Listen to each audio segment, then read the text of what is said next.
Bismillahirrahmanirrahim. Assalamualaikum warahmatullahi wabarakatuh. Innal hamdalillah nahmaduhu wa nasta'inuhu wa nastaghfiruh wa na'udzu billahi min syururi anfusina wa min sayyiati a'malina.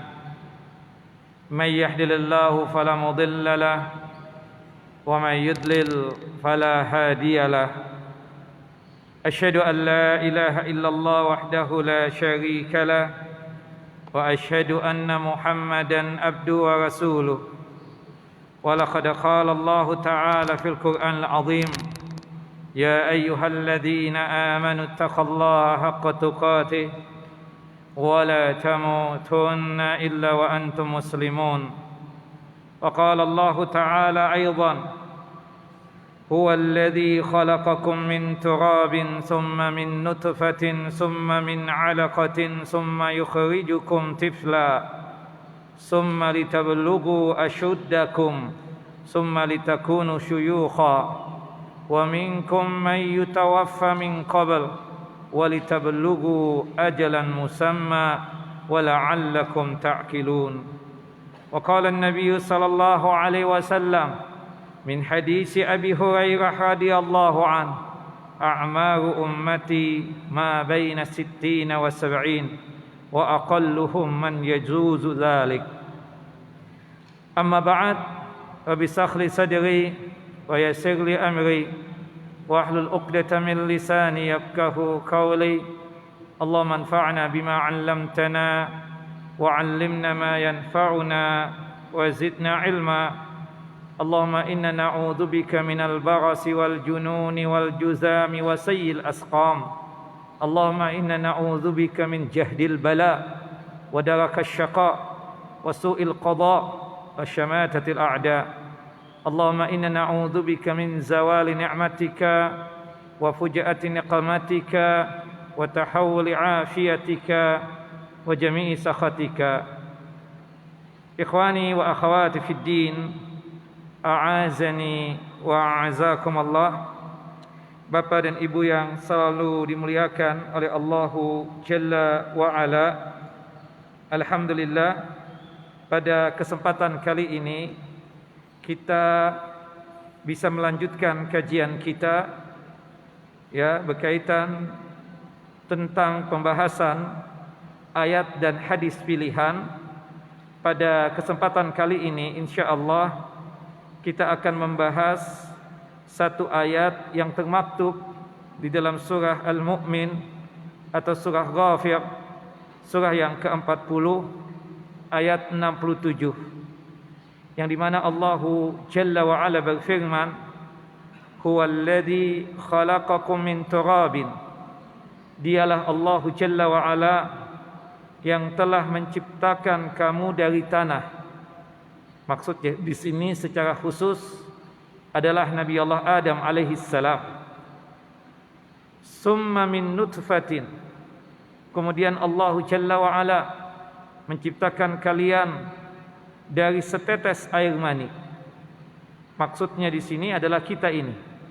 Ketika bercampurnya air mani laki-laki dan air mani perempuan, maka berwujudlah jabang bayi. Makanya Allah Jalla wa Ala mengatakan proses dari penciptaan tersebut setelah berkumpulnya air mani, sesudah itu dari segumpal darah, summa yukhrijukum tifla. Setelah itu Allah Jalla Jalaluh memunculkan dan melahirkan setelah itu Allah Jalla Jalaluhu memunculkan, kemudian seseorang tersebut dilahirkan sebagai seorang tiflan atau bayi. Nah, jadi proses dari penciptaan manusia tersebut yang dimana ketika air mani tersebut bersatu antara air mani laki-laki dan air mani perempuan, kemudian prosesnya segumpal darah, kemudian dilahirkannya kalian sebagai seorang bayi, yaitu dilahirkannya manusia tersebut sebagai seorang bayi. Summa litablughu asyuddakum. Setelah itu Allah Jalla Jalaluhu mengantarkan kalian memiliki masa dewasa. Artinya Allah menganugerahkan kepada kalian umur dewasa. Summa litakunu syuyukha. Kemudian Allah Jalla wa Ala membiarkan kalian hidup sampai tua. Wa minkum may yutawaffa min qabl.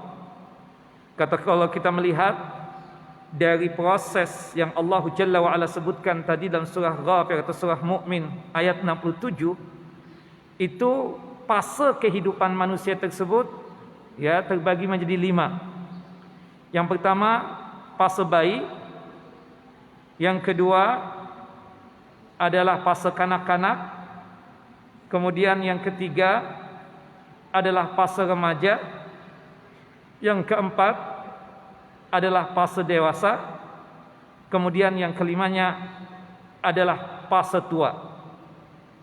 Nah, wa minkum may yutawaffa min qabl. Di antara kalian tersebut ada yang diwafatkan oleh Allah Jalla wa Ala sebelum mendapatkan fase seluruhnya tadi itu. Ada yang diwafatkan oleh Allah Jalla Jalaluhu ketika dia tersebut masih berada di rahim ibunya, masih berada di perut ibunya. Ada juga yang diwafatkan oleh Allah Jalla wa Ala ketika dia tersebut masih bayi. Ada juga yang diwafatkan oleh Allah Jalla Jalaluhu ketika dia tersebut masa kanak-kanak. Ada juga yang diwafatkan oleh Allah Jalla wa Ala ketika dia tersebut fase remaja. Ada juga yang diwafatkan oleh Allah Jalla wa Ala ketika masa dewasanya dia.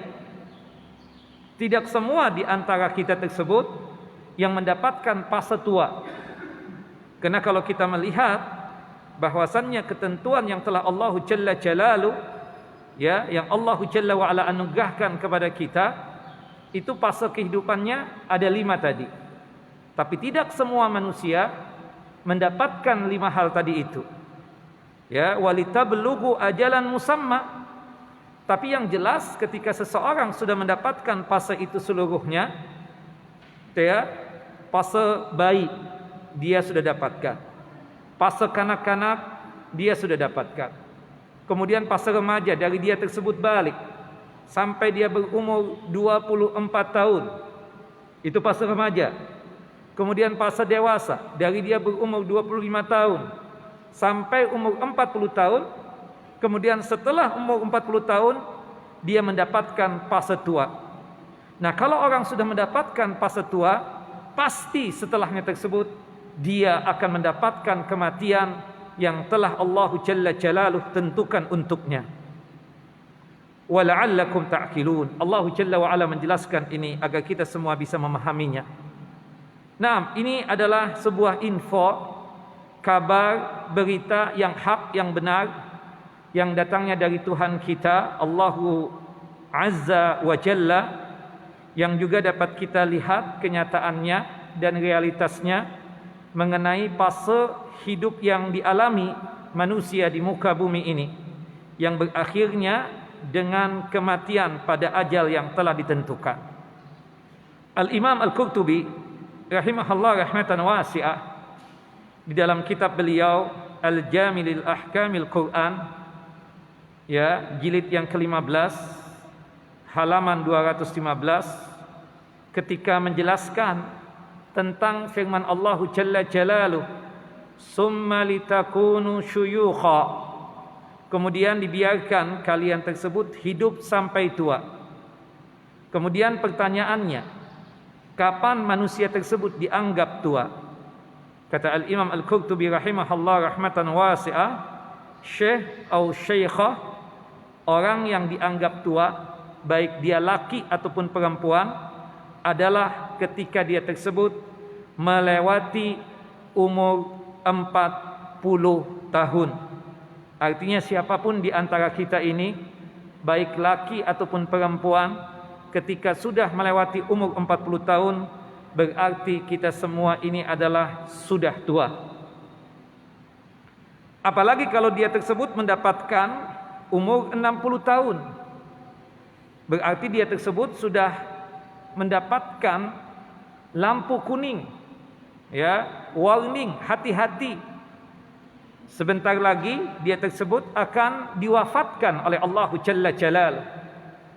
Sebagaimana yang dinyatakan di dalam hadis yang sahih, hadis yang dikeluarkan oleh Al-Imam At-Tirmidzi dan juga oleh Al-Imam Ibnu Majah, yang hadis ini disahihkan oleh Syekh Nasiruddin Albani rahimahullah rahmatan wasi'ah di dalam kitab Sahihul Jami' pada nomor hadis 1073 dari hadis Abu Hurairah radhiyallahu an, qala Rasulullah sallallahu alaihi wasallam, Rasulullah sallallahu alaihi wasallam bersabda, a'maru ummati ma baina sittina wa sab'in.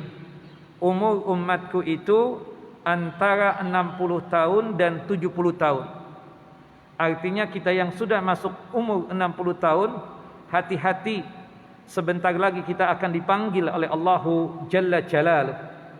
Dan itu yang kita lihat pada kenyataannya.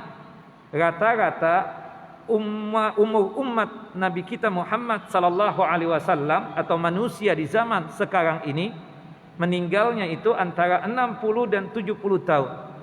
Dan kita lihat Nabi kita Muhammad sallallahu alaihi wasallam itu meninggal umur 63 tahun. Abu Bakar As-Siddiq radhiyallahu an, khalifah yang pertama, itu meninggal umur 63 tahun.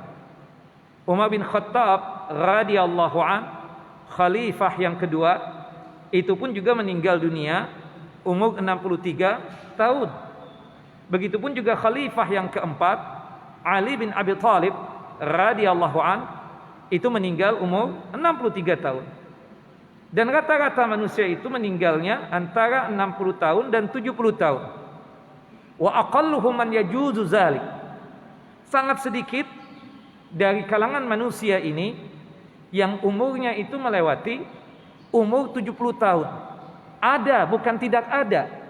Tapi mereka yang lewat umur 70 tahun tersebut, itu jumlahnya, ya, itu sangat sedikit sekali, paling hitungan jari jemari kita tersebut.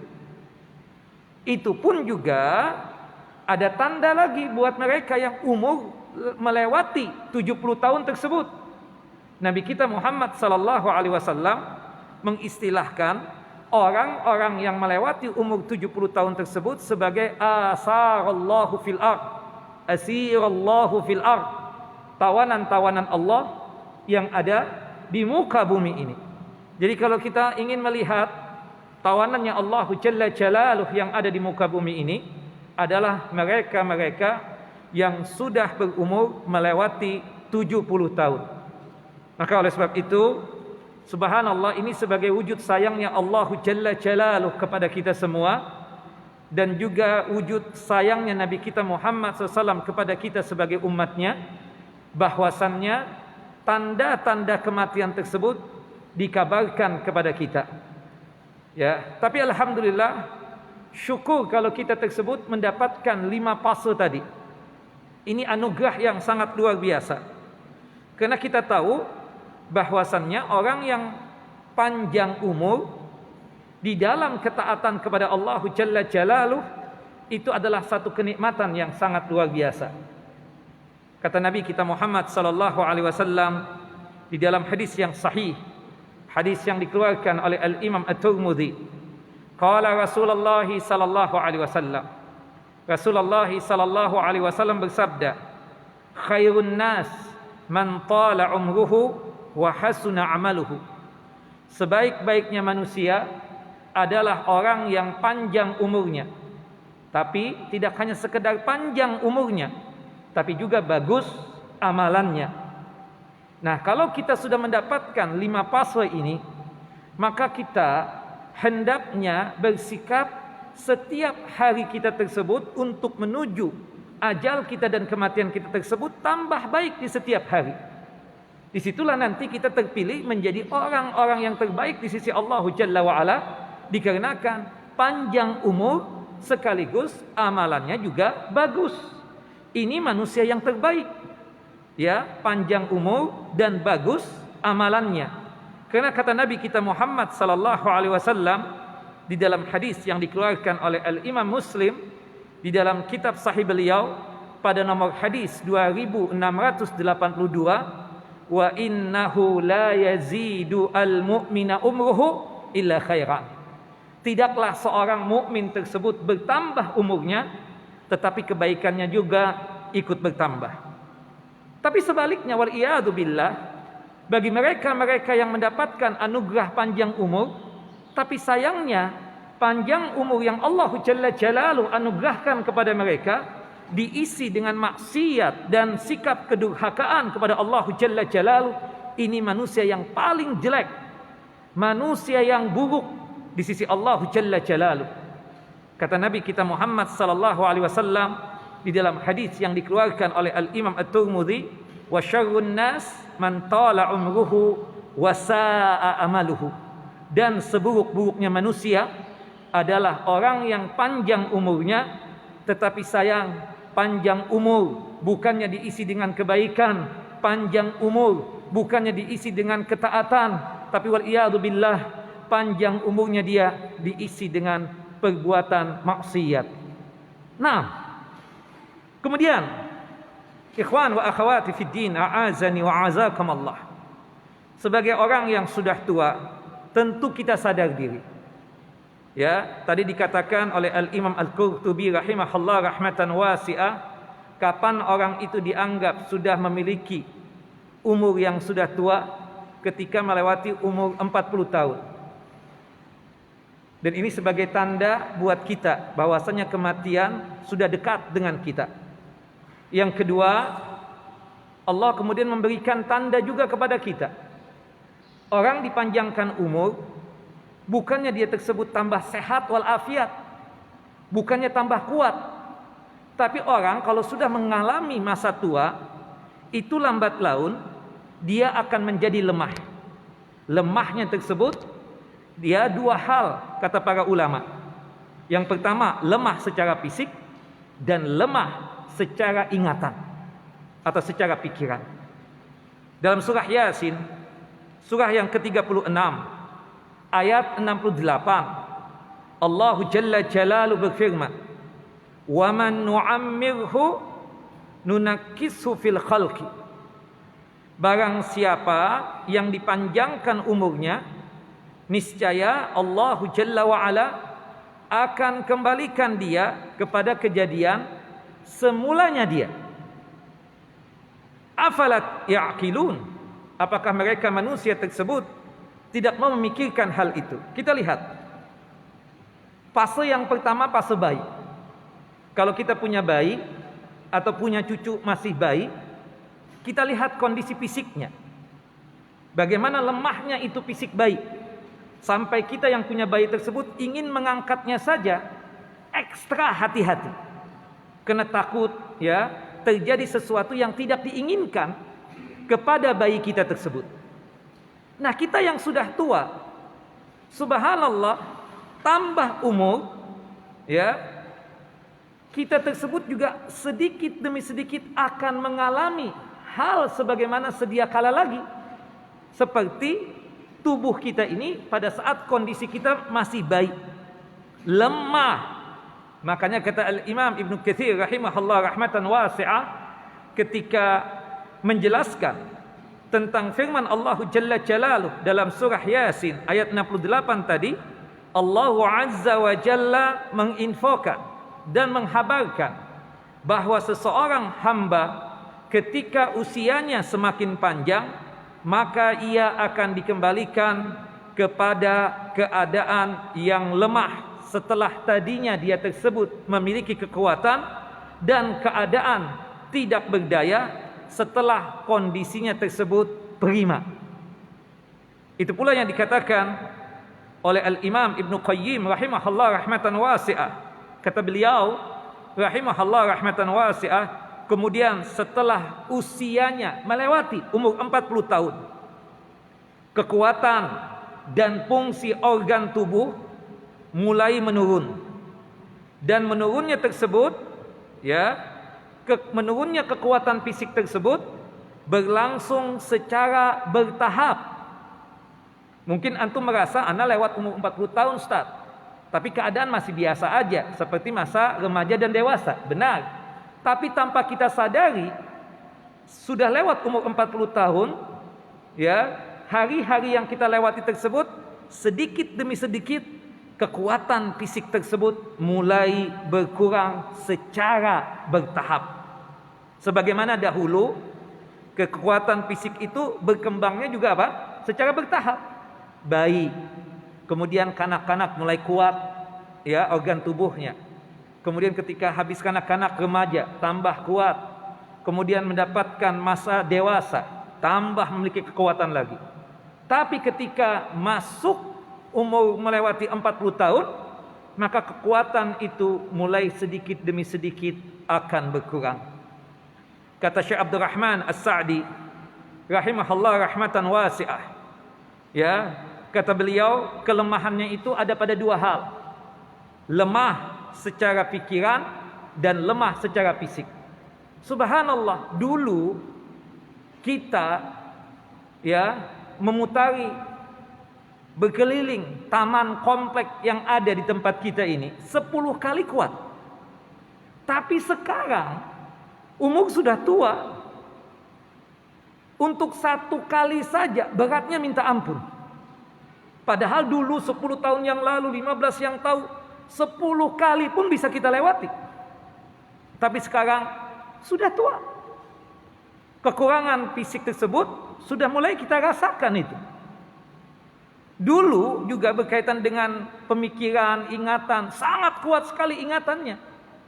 Tetapi ketika umur sudah tua, ingatan itu mulai berkurang. Kadang kita bertanya kepada teman kita, si fulan siapa ya namanya? Itu loh yang sering ceramah itu. Iya, ana lupa. Di otak ini ada namanya tapi enggak ngeh. Padahal hari-hari ketemu dengan dia. Kenapa? Ya itulah tanda kita sudah tua. Lemah secara fisik, lemah secara ingatan.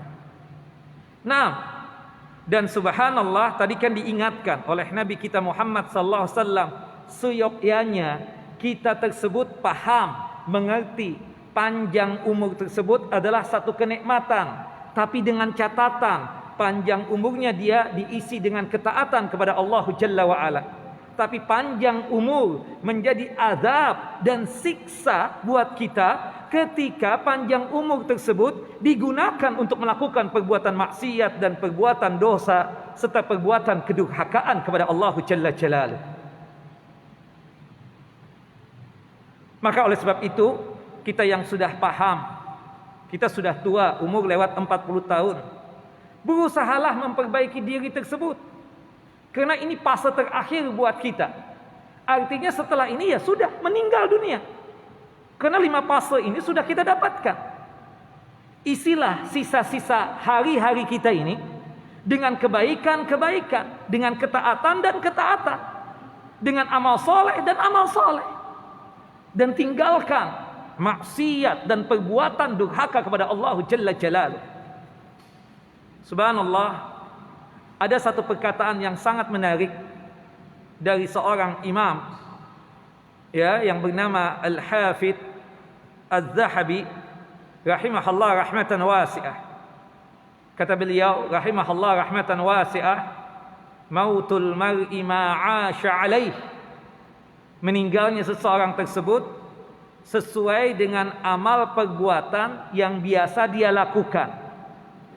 Kalau kebiasaannya tersebut berbuat baik, melakukan ketaatan, ibadah dan amal soleh, maka seperti itu juga meninggalnya. Tapi wal iyadu billah, kalau kebiasaan dia dari muda sampai tua, dia melakukan perbuatan maksiat, perbuatan durhaka kepada Allah Jalla Jalaluh, maka meninggalnya pun juga seperti itu. Ini bukan hadis, tetapi ya kalau kita lihat secara kenyataan kejadiannya rata-rata memang seperti itu. Orang yang baik dari muda sampai ke tuanya suka melakukan amal saleh, maka meninggalnya pun juga seperti itu. Tetapi kalau orang dari mudanya sampai ke tuanya suka melakukan perbuatan maksiat, rata-rata meninggalnya pun juga apa? Seperti itu. Maka oleh sebab itu, kita yang sudah tua ini, tolonglah hari-hari kita ini diisi dengan kebaikan. Subhanallah, ada satu cerita yang menarik dari seorang teman. Ya, dari seorang teman.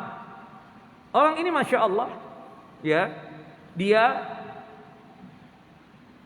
suka melakukan kebaikan. Salah satunya salat berjamaah di masjid.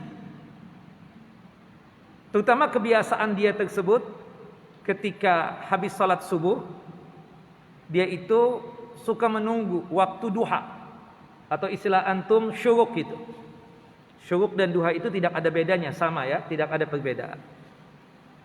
Nah biasanya kata teman tersebut, ya, dia menemani itu orang, ya, dari salat subuh, habis selesai salat subuh, zikir salat subuh, yang dia lakukan lagi adalah apa? Melakukan zikir pagi. Biasanya dia duduk, dia di kursi yang itu memang menjadi haknya dia. Kadang-kadang kata teman tersebut, tuh orang ketiduran pada saat membaca Al-Quran, karena kebiasaan dia habis zikir salat subuh, habis salat subuh, zikir salat subuh dilanjutkan dengan zikir pagi, dilanjutkan dengan baca Al-Quran. Kadang-kadang menunggu penantian waktu syuruk atau duha tersebut, dia tersebut ketiduran. Kata teman itu, aku yang biasa membangunkan dia. Subhanallah, pada hari itu ana pikir, kata teman tersebut, dia ketiduran. Dia duduk di atas kursinya sambil pegang mushaf Al-Quran, sambil pegang mushaf Al-Quranul Karim. Kita bangunkan, gak bangun-bangun. Ternyata ketika diperiksa, subhanallah, sudah tidak ada lagi dia. Tapi ajibnya satu poin yang sangat penting. Itu kan amalan yang biasa dia lakukan di setiap hari. Subhanallah, Allah takdirkan dia meninggal dalam kondisi seperti itu, dalam kondisi melakukan kebaikan di dalam masjid. Allahu Akbar. Kita tentu pingin seperti itu, meninggal dalam kondisi yang baik, waktu sujud ya, waktu sholat, atau waktu kajian seperti ini, atau waktu melakukan amal soleh apapun ya, waktu haji, waktu umrah ya, kita ingin seperti itu meninggalnya. Yang jelas ingin meninggalnya itu dalam kondisi melakukan kebaikan. Gampang untuk mendapatkan itu, kata Al-Imam Al-Hafidz Az-Zahabi rahimahullah rahmatan wasi'ah. Tinggal kita menjadikan amal soleh ini, kebaikan ini kita kerjakan di setiap hari kita. Maka insya Allah biiznillah, maka kita akan mendapatkan itu nanti. Ada lagi, subhanallah, orang itu terbiasa salat 5 waktu di masjid. Masya Allah, sudah tua, namanya sudah tua itu, kondisi sakit pasti dia alami. Kemudian ketentuannya, subhanallah, tidak bisa lagi ke masjid. Tapi ini orang, subhanallah, pingin terus ke masjid. Dia paksa ingin ke masjid. Anak-anaknya tidak bisa menahan dia. Padahal secara rukhsah dan keringanan dia dapat itu. Orang yang sakit boleh nggak salat di rumah? Boleh. Tapi karena kebiasaan salat yang 5 waktu di masjid, terasa tidak enak kalau salat 5 waktu ini dikerjakan di rumah.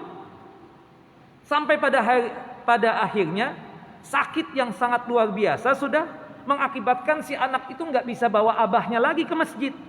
Abah ini rukhsah, keringanan. Sudahlah abah salat di rumah, nggak mau, ngamuk-ngamuk, marah dia.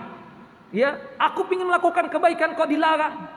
Bukan melarang, kata anak-anaknya, abah nggak bisa lagi, secara fisik nggak kuat. Subhanallah. Kenapa? Karena orang kalau sudah menjadi kebiasaan amal soleh, kalau ditinggalkan itu nggak enak banget di pikiran dan di hati. Antum tahu waktu lockdown kemarin itu, yang kita nggak Jumatan berapa minggu, ya ada 11 kali nggak Jumatan ya kan, seperti itu. Apalagi yang berkaitan dengan sholat yang 5 waktu. Kita ini terbiasa sholat Jumat. Kemudian pas waktu lockdown kita nggak sholat Jumat, rasanya gimana? Jumatan diganti dengan zuhur, kagak enak banget. Ya Allah, seperti ada sesuatu yang hilang di dalam diri kita tersebut. Kita juga yang terbiasa sholat yang 5 waktu berjamaah di masjid, toto kena kondisi seperti ini, mengakibatkan kita tersebut apa? Sholat di rumah. Ya Allah, nggak enak banget. Kan seperti itu. Nah, sama halnya kalau antum melakukan satu perbuatan yang menjadi kebiasaan antum, ya, perbuatan baik tentunya, tapi antum kemudian sehari 2 hari tinggalkan, itu terasa subhanallah seperti belum makan. Antum kalau belum makan kan diingatkan oleh perut, subhanallah belum makan nih. Sama halnya seperti itu. Kalau kita beribadah, beramal soleh, kita kontinyukan amalan yang kita sukai tersebut, kemudian kita tinggalkan karena ada satu hal, itu nggak enak di pikiran, nggak enak di hati. Seakan-akan ada yang hilang dari diri kita tersebut. Nah, kalau kita merasakan yang seperti itu, bagus banget itu. Mudah-mudahan sampai ke mati seperti itu. Tapi wal iyadzu billah. Orang-orang yang terbiasa di masa mudanya sampai tuanya melakukan maksiat.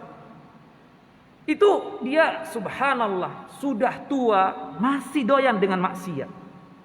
Makanya ancamannya itu sangat luar biasa. Anak muda melakukan perbuatan dosa atau maksiat, atau orang tua melakukan maksiat, dosanya sama, perbuatan maksiatnya sama, tapi untuk ancamannya itu lebih sadis untuk orang yang tua tersebut. Seharusnya orang yang sudah tua tersebut, kita katakan dia sudah paham sebentar lagi dia meninggal dunia, harusnya mempersiapkan diri.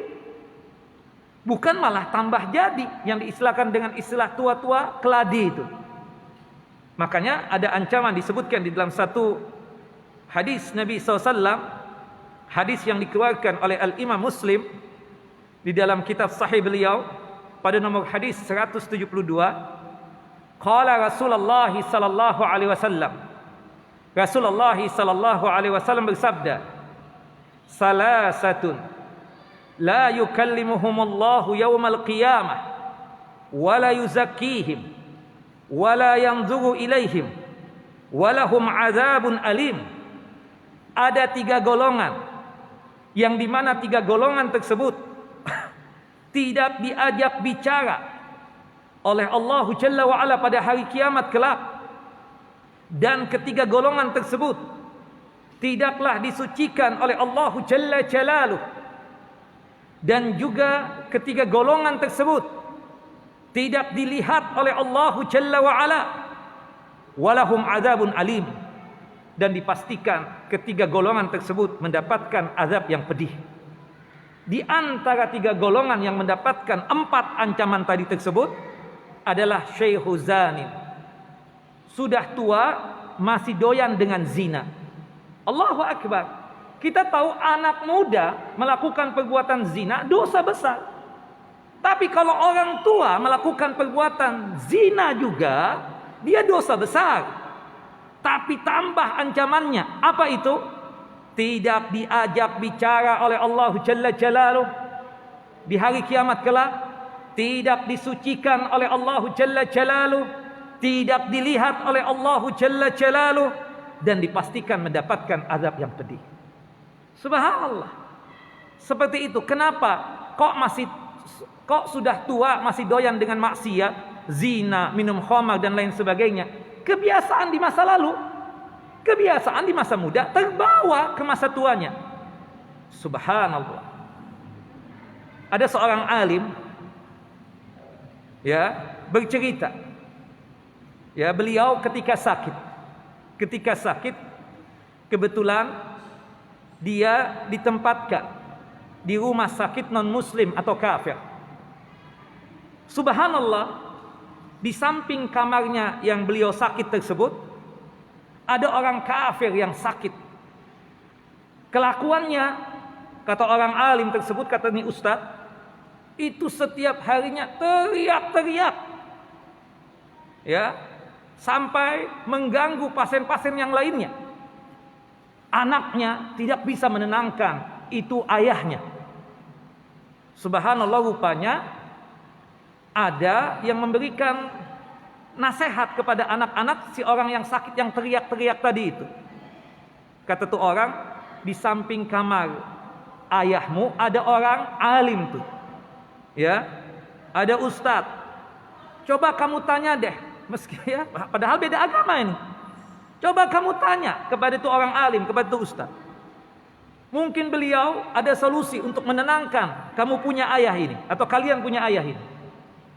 Subhanallah, akhirnya anak-anak dari orang yang sakit, yang kafir tadi, yang sukanya teriak-teriak tadi itu, mendatangi itu orang alim. Minta tolong, wahai ustadz, wahai kiai, wahai orang alim, tolong dong tenangkan kita punya ayah ini. Atas dasar kemanusiaan, si orang alim ini, si ustadz ini membesuk ya tetangganya yang sakit tadi. Maksudnya satu kamar bersebelahan tadi itu. Subhanallah, ketika datang ke kamarnya orang yang sakit, yang kafir ini, diperhatikan oleh orang alim ini. Subhanallah, berbaring, kemudian minta duduk. Ketika duduk, ngomel-ngomel, teriak-teriak, yang keluar kosakata yang tidak bagus. Kebun binatang semuanya keluar. Kemudian berbaring lagi, kemudian sebentar-bentar duduk lagi. Kemudian memegang-megang tangan seperti ini, kemudian mengatakan, menang, menang. Kata si ustadz ini, kata orang alim ini, kenapa nih ayah?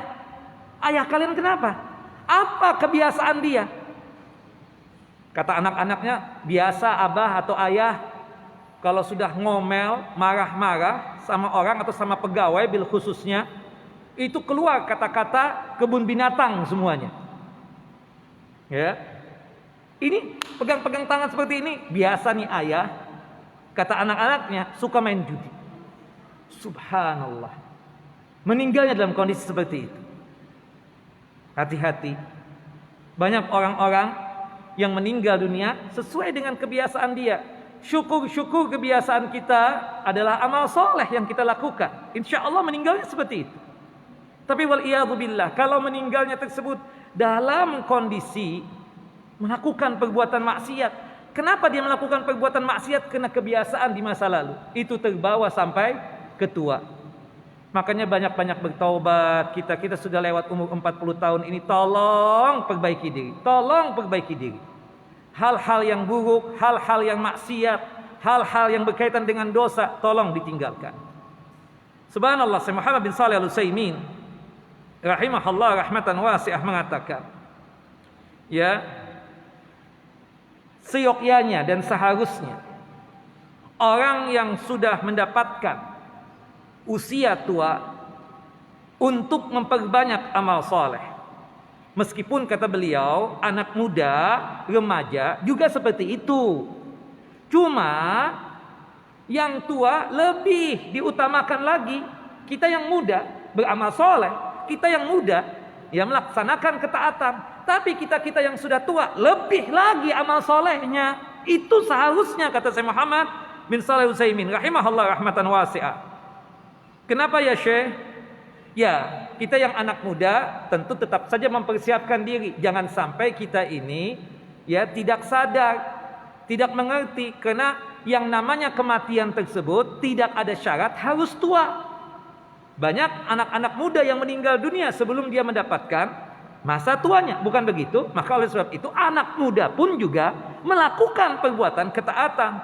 Tapi yang sudah tua, artinya dia sudah mendapatkan fase terakhir atau fase kelima ini, maka pastikan lagi dia tersebut untuk melakukan apa?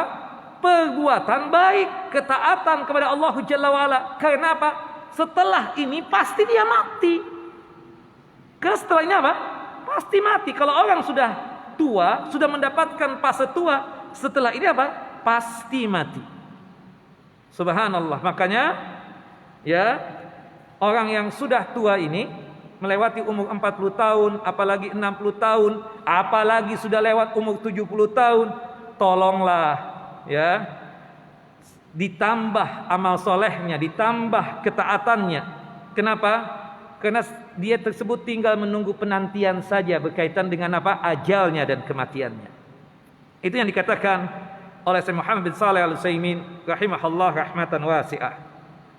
Nah, makanya oleh sebab itu kata beliau, sungguh aneh bila orang yang sudah tua belum mau memperbaiki diri. belum memperbaiki diri. Sudah tua nih, belum memperbaiki diri. Sudah ada tanda-tanda lagi, sakit-sakitan, tapi kelakuan tetap saja doyan maksiat.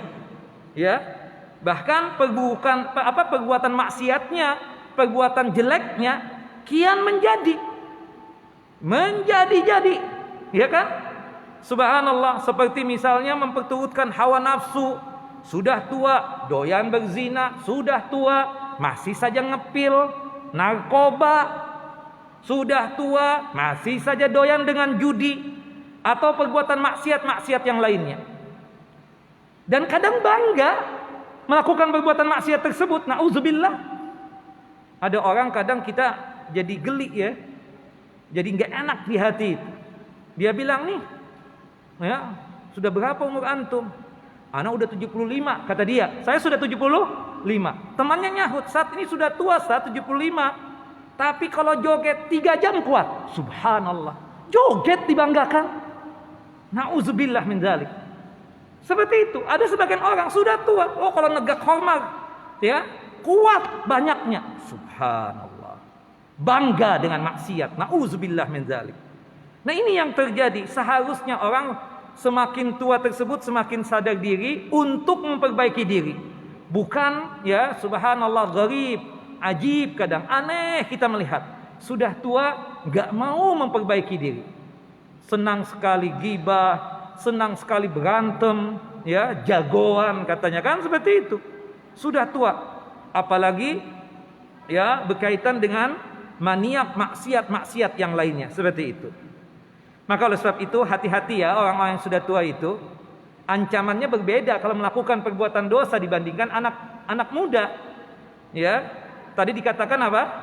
Tidak diajak bicara oleh Allah Jalla Jalaluh, tidak disucikan oleh Allah Jalla Jalaluh, tidak dilihat oleh Allah Jalla wa'ala, dan dipastikan mendapatkan azab yang pedih. Makanya ada 10 amalan di masa tua. Ya, ada 10 amalan di masa tua. Kita yang sudah tua ini hendaknya mengamalkan 10 amalan berikut ini.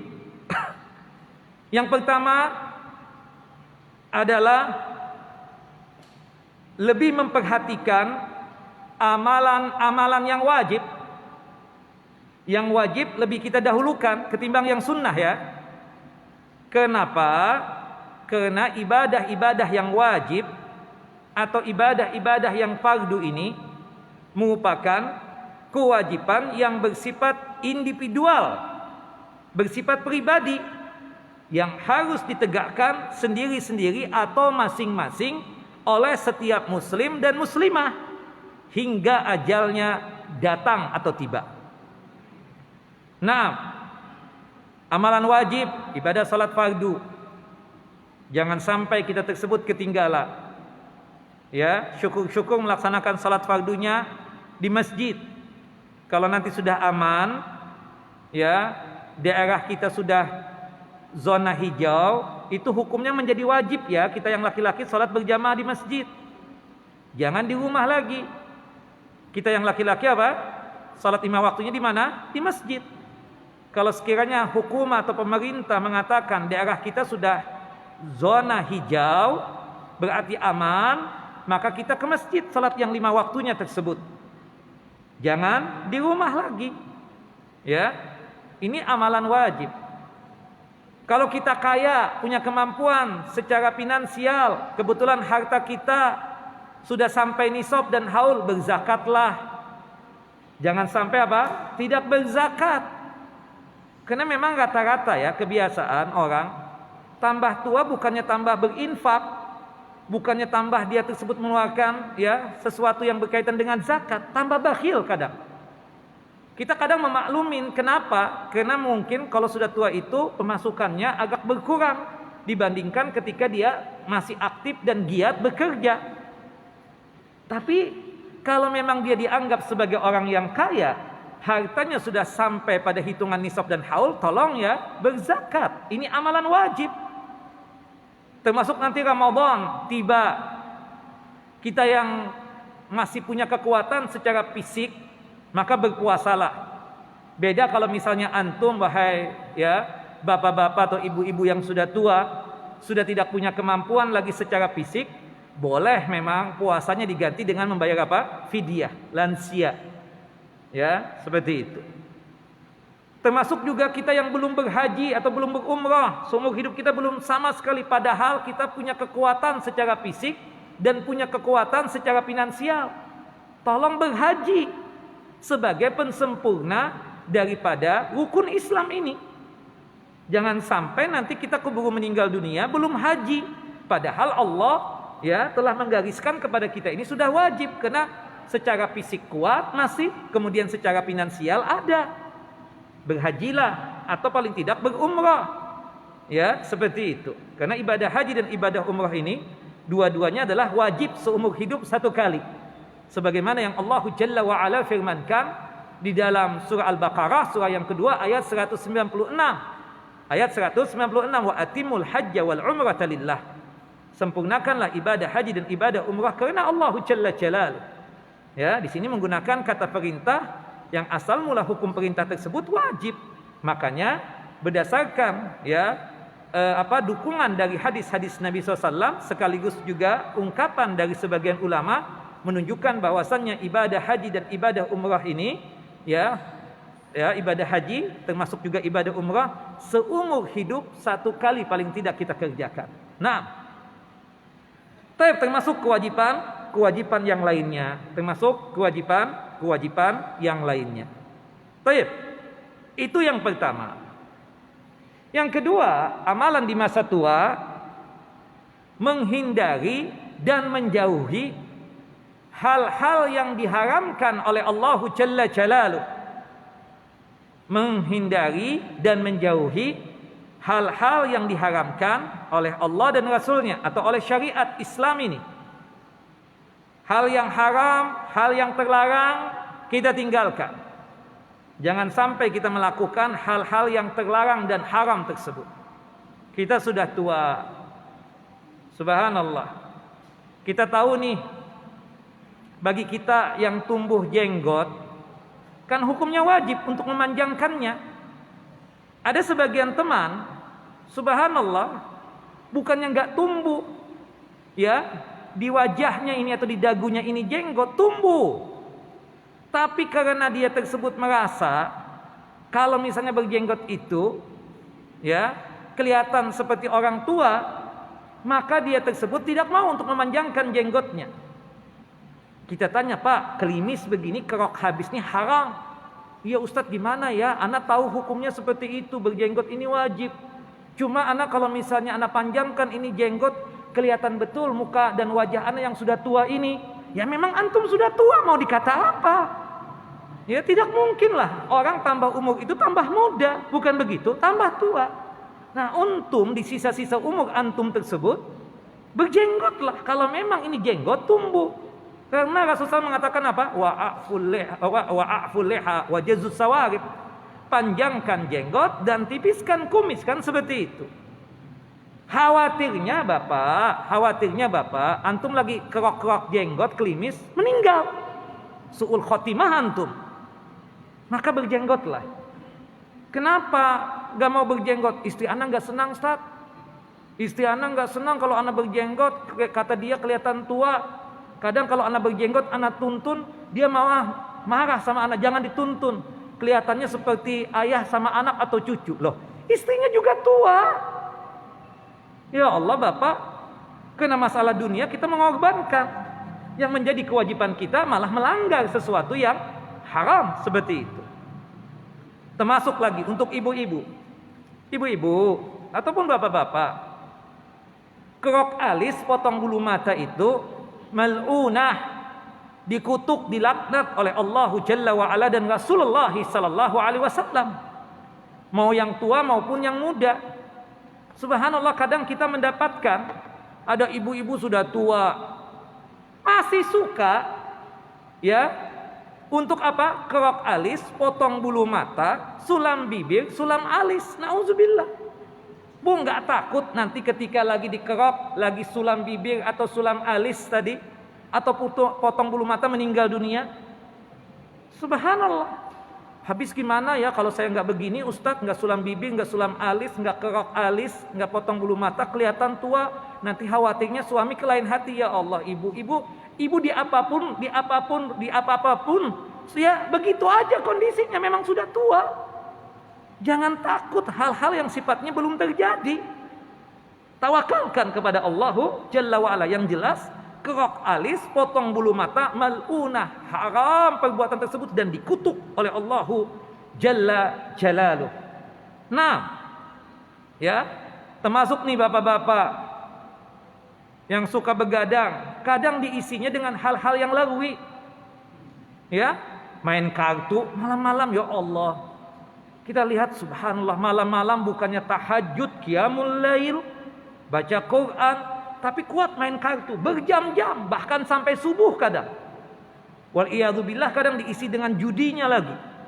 Main-mainnya saja, main kartu, main-main nih, itu dosa. Apalagi main kartunya itu diisinya dengan judi juga, lebih dosa lagi, dosa besar berjudi. Hati-hati. Ya Allah Bapak, kalau digunakan waktu malam tersebut begadangnya untuk tahajud qiyamul lail positif. Tapi kalau begadangnya tersebut digunakan untuk main kartu, main hal-hal yang lagwi tadi itu, na'udzubillah, dosa ia. Hindarkan, jauhkan diri kita dari hal-hal yang diharamkan oleh Allah Jalla Jalal. Termasuk juga Bapak dan Ibu. Ya, ini mazhabnya wanita nih ibu-ibu. Suka gibah, ya, suka menceritakan hal-hal yang buruk dari orang lain, atau sukhriyah, menghina. Ini kan mazhabnya siapa? Wanita. Tinggalkan sudah gibahin orang, gosipin orang, ceritakan hal-hal yang buruk, haram. Tinggalkan. Kita sudah tua. Takutnya lagi gibahin orang meninggal dunia. Takutnya lagi menceritakan aibnya orang meninggal dunia. Mau dikata apa? Sul khotimah. Hati-hati. Jangankan yang sudah tua, yang muda saja gibah, gosip haram, apalagi yang tua. Seperti itu. Kemudian yang ketiga, amalan di masa tua, menambah amalan sunnah. Yang pertama kan yang wajib, yang kedua meninggalkan yang haram, yang ketiga kita tambah nih amalan kita yang wajib tadi dengan amalan sunnah. Amalan sunnah sangat banyak sekali. Dari ibadah sholat saja banyak banget amalan sunnahnya kan. Sholat duha, qobliyah dan ba'diyah, termasuk di dalamnya sholat sunnah rawatib. Belum lagi tahajud dan witir. Belum lagi sholat sunnah wudu. Belum lagi berkaitan dengan sholat tahiyatul masjid. Belum lagi kalau misalnya sholat sunnah yang sifatnya tahunan, seperti Idul Fitri, Idul Adha, ya kan? Nah itu jangan sampai ditinggal lah.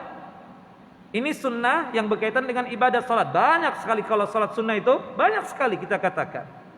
Nah, kemudian termasuk juga berkaitan dengan puasa sunnah. Kalau kita sanggup, ada puasa wajib Ramadan. Kalau kita bisa puasa sunnah, alhamdulillah, satu kenikmatan.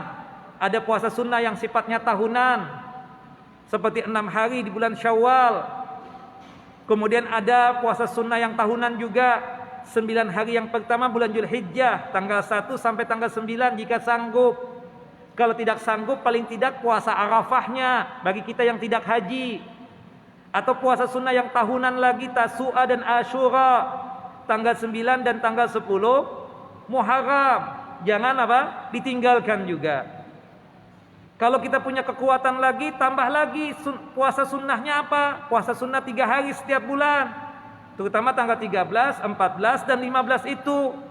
Yang disebut dengan sebutan Ayyamul Bid. Ya, puasa Ayyamul Bid. Kemudian kalau kita punya kekuatan lagi, puasa yang sifatnya pekanan, yaitu Senin Kemis. Kalau punya kekuatan lagi, ya puasa yang sifatnya daily atau harian. Puasa Nabi Daud alaihissalam, sehari puasa, sehari tidak berpuasa. Nah, itu kalau kita punya kekuatan secara fisik. Ya, amalan sunnah untuk menambah dan menutupi kekurangan yang ada pada wajib, pada ibadah yang wajib. Termasuk kita kan sudah berzakat tadi. Ada amalan sunnahnya berkaitan dengan harta, sedekah, infak. Ya, kita yang wajib, alhamdulillah sudah kita kerjakan zakatnya, tapi sedekahnya perlu, infaknya apa? Ditambah, seperti itu. Termasuk Ustadz, ana udah haji Ustadz, ana sudah umrah. Kalau ada kesempatan lagi, berhaji lagi nanti. Kalau ada kesempatan lagi, berumrah lagi. Meskipun hitungannya sebatas sunnah saja. Termasuk amalan sunnah. Kuku panjang, potong. Sunnah, bukan begitu? Naam, termasuk amalan sunnah. Ketemu dengan orang, Assalamualaikum, Waalaikumsalam. Kan kita katakan, memberikan salam hukumnya sunnah, menjawab salam hukumnya wajib. Ini amalan setiap hari yang kita lakukan.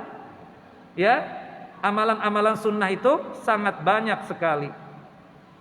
Termasuk juga ya berkaitan dengan baik itu ibadah salat, ibadah zakat, ibadah sedekah, atau termasuk juga ibadah-ibadah yang lainnya. Yang jelas sunnah-sunnah itu sangat banyak sekali. Termasuk zikir pagi dan petang itu sunnah. Termasukkan sunnah-sunnah yang kita kerjakan pada saat masuk ke masjid, mendahulukan kaki kanan, kemudian setelah itu kaki kiri, kemudian kalau keluar dari masjid ya mendahulukan kaki kiri baru kaki kanan, itu sunnah. Masuk juga ke masjid jangan lupa doa, ya itu amalan sunnah. Bismillah wassalatu wassalamu ala rasulillah, Allahumma ighfirli dzunubi waftahli abwaaba rahmatika. Keluarnya pun juga kita baca doa. Termasuk amalan sunnah juga kita katakan sebelum tidur berwudu. Syukur-syukur kalau kita habis berwudu bisa mengerjakan salat sunnah wudunya, ya kan? Kata Nabi SAW dalam hadis Barra bin Azib radhiyallahu an, "Idza ataita majja'aka fatawadda wudu'aka lis-shalah." Apabila kalian mau tidur, tolonglah berwudu sebagaimana wudunya kita mau salat. Nah, ini amalan sunnah. Ya. Ini kita sesuai kemampuan kita, banyak sekali amalan-amalan sunnah ini kita hidupkan sebagai wujud untuk mencintai Nabi SAW, sekaligus juga untuk menambah hasanat dan pahala buat kita, hingga Allah Jalla Jalaluh menjatuhkan ridhanya dan rahmatnya atas kita semua. Seperti itu. Nah, yang jelas amalan-amalan sunnah tersebut sangat banyak sekali, baik dari sudut pandang perbuatan ataupun dari sudut pandang ucapan. Seperti misalnya masuk ke kamar mandi, mendahulukan kaki apa? Kaki kiri baru kaki kanan. Kalau keluar dari kamar mandi, kita katakan mendahulukan kaki kanan baru kaki kiri. Dan juga jangan melupakan doanya. Ketika mau masuk ke kamar mandi, baca doa dulu. Bismillah, Allahumma inni a'udzubika minal khubusi wal khaba'is. Keluar dari kamar mandi, kita pun juga berdoa, Ghufranaka. Subhanallah. Ini amalan sunnah. Ya. Tapi banyak di antara kita yang melupakan hal-hal yang sunnah seperti ini. Nah, itu yang ketiga. Yang keempat, amalan di masa tua, banyak beristighfar dan banyak bertaubat kepada Allah Jalla wa'ala. Kita yang sudah tua ini sering-sering mengucapkan astaghfirullah wa atubu ilaih, atau rabbighfirli wa tub alayya innaka antat tawwabur rahim, atau astaghfirullah wa atubu ilaih. Ya, kenapa Ustadz Ana enggak melakukan perbuatan dosa? Kita enggak tahu dalam perjalanan hidup ini jangan-jangan ada dosa yang kita lakukan. Makanya Rasulullah SAW setiap harinya saja beristighfar sampai 100 kali. Ya, bahkan kalau kita hitung-hitung istighfarnya Nabi SAW lebih daripada 100 kali. Lebih daripada apa? 100 kali. Itu kan yang rutin yang dilakukan oleh Nabi kita Muhammad SAW. Nabi yang jelas-jelas diampuni dosa-dosanya, yang jelas-jelas ada jaminan surga, beristighfar kepada Allah Jalla Jalaluh. Itu Nabi Muhammad. Nah, seharusnya kita lebih wajib lagi dong untuk beristighfar kepada Allah, untuk bertaubat kepada Allah, karena kita ini nggak ada jaminan. Ya, makanya sering-sering beristighfar, astaghfirullah wa atubu ilaih, terutama di zikir pagi dan petang itu. Ya, 100 kali di zikir pagi, 100 kali di zikir petang. Astaghfirullah wa atubu ilaih, astaghfirullah wa atubu ilaih. Nah, mudah-mudahan dengan istighfarnya kita tersebut menjauhkan kita dari syaitan, ya, menjaga kita. Allah menjaga kita dari godaan-godaan syaitan yang terkutuk. dengan istighfar dan taubatnya kita tersebut menjauhkan kita dari hal-hal yang buruk. Ya. Subhanallah, dengan kita istighfar dan bertaubat maka dimudahkan untuk ya rizki dan nikmat kita tersebut dengan kita apa? Istighfar dan bertaubat. Makanya Bapak Ibu, kalau terasa susah dan sulit di dalam menjalankan apa yang menjadi keinginan kita dan cita-cita kita, sering-sering antum beristighfar dan bertaubat kepada Allah. Kenapa? Bisa jadi susahnya kita untuk menggapai apa yang kita cita-citakan tersebut dikenakan kesalahan kita dan dosa kita. Maka oleh sebab itu banyak-banyak beristighfar, ya, banyak-banyak untuk apa? Bertaubat kepada Allah Jalla Jalaluhu. Subhanallah, saya ingin cerita. Ada pasangan suami istri. Sudah 10 tahun berumah tangga, gak punya anak. Dua-duanya diperiksa ke dokter, dua-duanya sehat, alhamdulillah. Enggak ada sesuatu hal yang sifatnya secara ilmu medis mencegah si perempuan tersebut hamil dan istrinya sehat, suaminya sehat walafiat, istrinya sehat walafiat. Cuma memang belum rezekinya saja hingga dia tersebut belum mendapatkan anugerah anak tadi itu. Bahkan istrinya sudah memberikan izin, serah deh kalau mau kawin lagi, subhanallah dikasih lampu hijau. Cuma suami ini sayang sama istrinya. Dia sepertinya berat banget untuk kelain hati. Begini aja kata suaminya, ya, kita datang ke syekh, ke ustadz, kita minta wejangan sama mereka atau sama beliau tersebut, kali ada solusi dari masalah yang kita hadapi ini. Subhanallah, akhirnya mereka berdua datang ke syekh, nanya, ya, mereka keluh kesahkan berkaitan dengan problem masalah mereka tersebut, karena 10 tahun berumah tangga belum punya anak. Akhirnya kata syekh, ini minta maaf sebelumnya, ya, nun sewu nih. Apa syekh, antum kalau ingin dimudahkan untuk mendapatkan anak, tolonglah ya banyak-banyak beristighfar, meminta ampun kepada Allah Jalla Jalaluhu. Kata mereka berdua, ya syekh, wallahi ana enggak melakukan perbuatan dosa. Dosa apa, apalagi dosa besar. Kata syekh, bahwasannya ingat di dalam surah Nuh, Allah Jalla wa ala mengatakan, menyuruh kita untuk beristighfar. Istaghfiru rabbakum, ya, bahwasanya meminta ampunlah kalian kepada Allah Jalla wa'ala, karena Allah Jalla wa'ala itu Ghaffar, maha penerima taubat kita, maha memberikan ampunan. Akibat kita tersebut meminta ampun kepada Allah Jalla Jalaluhu, yang tadinya jarang hujan, Allah Jalla Jalaluhu turunkan hujan.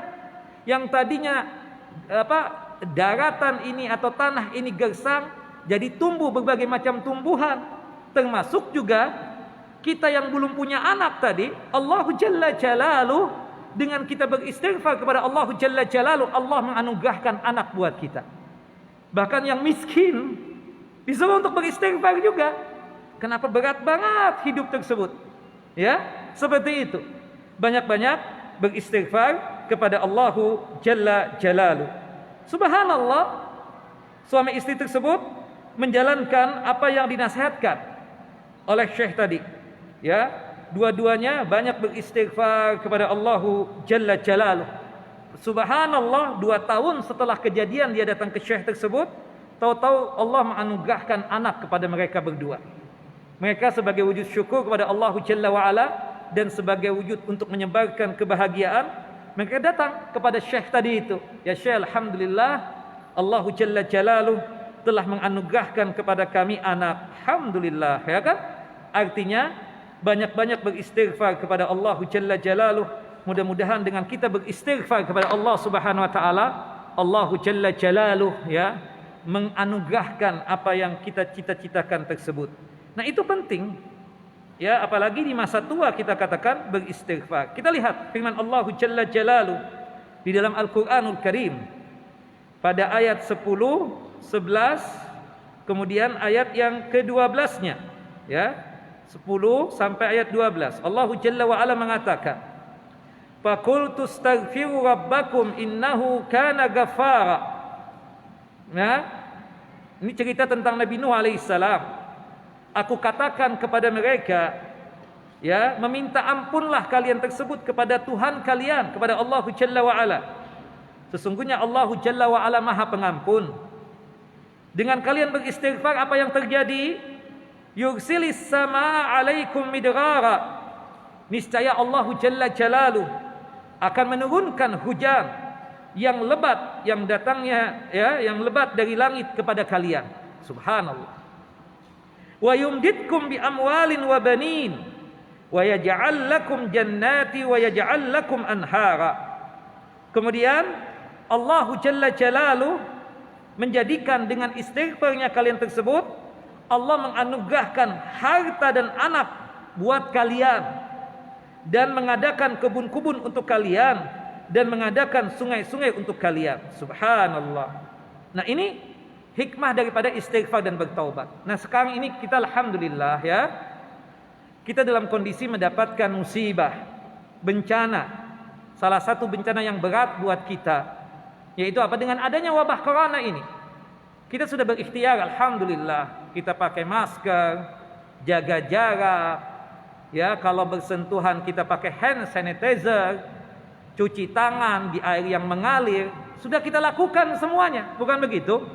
Nah, ikhtiar berkaitan dengan dunianya sudah kita lakukan. Satu yang kadang kita lupakan ini, baik yang mereka yang di atas ataupun mereka yang qaddarallah takdirnya sedang di bawah, yaitu apa? Istighfarnya kurang. Cobalah kalau kita istighfar dan bertaubat kepada Allah Jalla wa'ala, insyaallah ikhtiar dunia sudah kita lakukan. Sekarang ini berkaitan dengan ukhwawinya.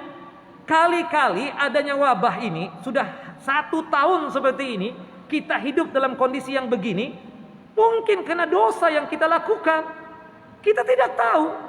Maka oleh sebab itu jangan merasa kepedean, enggak, ini wabah memang dari sananya aja udah. Enggak. Kita kan pingin cepat ini wabah hilang. Tolonglah beristighfar, meminta ampun kepada Allah Jalla Jalaluh. Mudah-mudahan dengan kita sering beristighfar dan meminta ampun kepada Allah Jalla Jalaluh, ini wabah segera hilang dari negeri yang kita cintai ini. Ini wabah dihilangkan oleh Allah Jalla Jalaluh dari negeri yang kita cintai. Ya, seperti itu. Istighfar, astaghfirullah wa atubu ilaih, astaghfirullah wa atubu ilaih. Nah, apalagi di masa tua. Masa tua itu subhanallah masa yang berat kadang.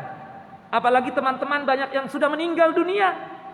Kita nggak aci aja, nggak enak aja kalau bergaul dengan yang muda-muda, bukan begitu? Sudah ada sesuatu yang kosong, pembicaraan juga berbeda dengan anak, dengan cucu, dengan anak-anak yang masih belia. Maka oleh sebab itu rasa kekosongan tersebut kita isi di masa tua itu dengan terus menerus untuk beristighfar kepada Allah Jalla Jalaluh, meminta ampun kepada Allah Subhanahu wa ta'ala. Seperti itu. Itu yang keempat. Banyak beristighfar dan bertobat kepada Allah Jalla wa ala. Yang kelima, amalan di masa tua, banyak bersedekah. Bersedekah ini hukumnya sunnah. Kalau yang wajib itu zakat. Bersedekah. Kenapa bersedekah? Karena dengan bersedekah tersebut memudahkan hidup kita. Memudahkan apa? Hidup kita. Dengan kita bersedekah juga memudahkan untuk kehidupan akhirat kita. Antum tahu surga itu pintunya berjumlah 8. Salah satu pintu dari surga tersebut adalah pintu zakat dan sedekah.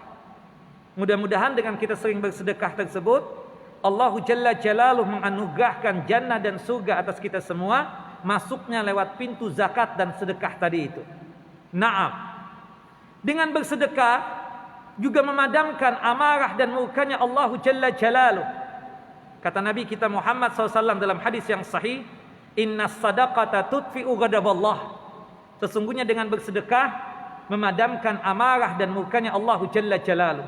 Kita tidak tahu nih adanya wabah ini, jangan-jangan karena Allah Jalla wa'ala murka kepada sebagian manusia ini, atau marah kepada kita ini. Kita sudah beristighfar, sudah bertaubat, ditambah amalannya sedekah. Mudah-mudahan juga dengan bersedekah ini wabah juga segera hilang. Bersedekah sesuai kemampuan kita. Yang mampunya 1.000, yang mampunya 5.000, yang mampunya 10.000. Sesuai kemampuan kita. Tapi yang jelas setiap hari kita bersedekah. Yang bersedekah dengan uang, alhamdulillah. Yang bersedekah dengan makanan, alhamdulillah, syukur juga. Yang mampu kita sedekahkan, mau sedekah pakaian, mau sedekah makanan, mau sedekah uang, maka itu semuanya baik di sisi Allah Jalla Jalal. Nah, itu amalan kita di masa tua. Mudah-mudahan dengan rajinnya kita bersedekah tersebut, Allah memberikan rahmat dan kasih sayangnya kepada kita. Apalagi bersedekahnya kita itu sembunyi-sembunyi. Itu luar biasa fadilahnya dan keutamaannya. Ya, salah satu janjinya Allah Jalla Jalaluh melalui lisan Nabi sallallahu alaihi wasallam adalah salah satu dari 7 golongan yang kelak berada di bawah naungan arasy-Nya Allah Jalla Jalaluh adalah orang-orang yang gemar bersedekah tanpa diketahui orang. Artinya sembunyi-sembunyi. Ya.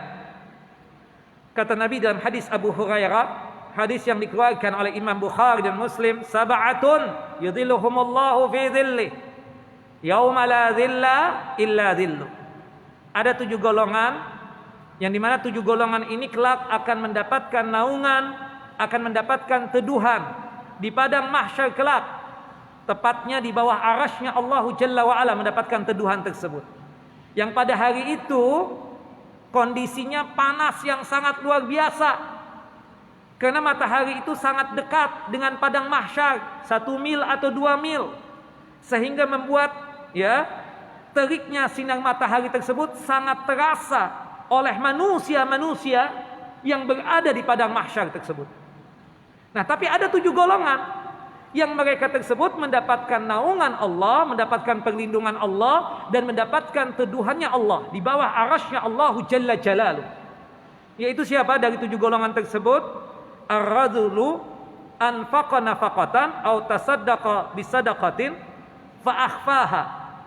Seseorang yang bersedekah dengan satu sedekah atau berinfak dengan satu infak, kemudian dia sembunyikan infaknya, dia sembunyikan sedekahnya. Dia enggak mau orang lain tahu dia itu bersedekah. Dia enggak mau orang lain tahu dia itu sedang berinfak. Saking dia sembunyikan sedekahnya tersebut, hatta la ta'lama shimaluhu ma tunfiqu yaminu. Saking dia sembunyikan sedekahnya, infaknya tersebut, dia sembunyikan, sampai-sampai tangan kiri ini tidak tahu apa yang disedekahkan oleh tangan kanan. Hatta la ta'lama shimaluhu ma tunfiqu yaminu. Subhanallah. Nah, kita berusaha seperti itu, bersedekah secara sembunyi-sembunyi. Boleh bersedekah secara terang-terangan, asal aman dari penyakit riya dan sum'ah. Tapi kalau kita merasa tidak aman dari penyakit riya, sum'ah, ujub, ingin dipuji, lebih bagus kita bersedekahnya apa?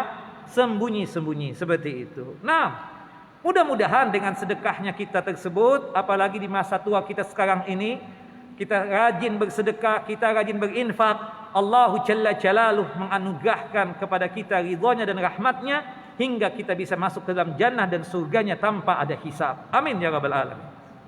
Itu yang kelima. Amalan yang keenam, amalan di masa tua adalah memperbanyak amalan ringan tapi pahalanya besar. Amalannya ringan tapi pahalanya surga. Apa itu Ustaz? Nanti insya Allah lain kesempatan kita akan bahas tuh. Pada pertemuan yang akan datang bulan depan kita akan membahas apa? Amalan ringan pengantar kita ke surga.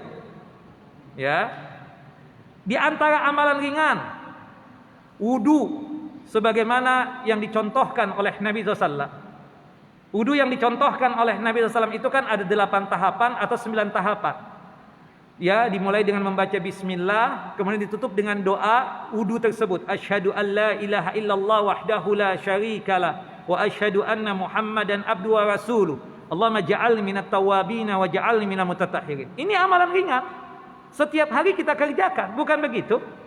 Cobalah antum, cobalah kita semua berwudu sebagaimana wudu Nabi SAW, maka jaminan surga buat kita. Sebagaimana disebutkan di dalam hadis Umar bin Khattab radhiyallahu an, hadis yang dikeluarkan oleh Al-Imam Muslim, Abu Daud, Tirmidzi, Nasa'i, dan juga oleh Al-Imam Ibnu Majah. Naam, amalan ringan, tapi jaminannya surga, pahalanya besar. Apa itu? Salat sunnah wudu. Salat sunnah wudu.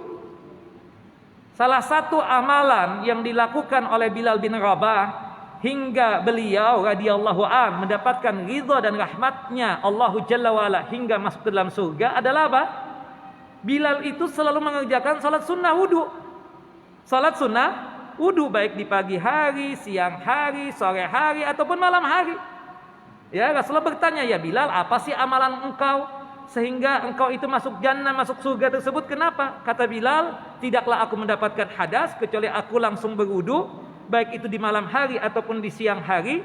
Setelah aku berwudu, aku mengerjakan salat sunnah wudu sesuai dengan apa yang Allah Jalla wa ala takdirkan atasku." Kata Rasulullah, "Bihadza, sebab ini engkau dimasukkan ke dalam jannah dan surganya Allah Jalla Jalaluhu." Subhanallah. Amalan ringan lagi, jaminannya surga apa? Menjawabi azan. Ya? Ini kadang terlupakan oleh kita, terutama kita yang tua-tua ini. Ya, nggak pakai fulus, nggak pakai tenaga, jawabin azan. Ya, ini azan, subhanallah dalam sehari kan 5 kali nih. Antum jawabin deh. Menjawabi azan itu pahalanya besar. Jaminannya apa? Surga.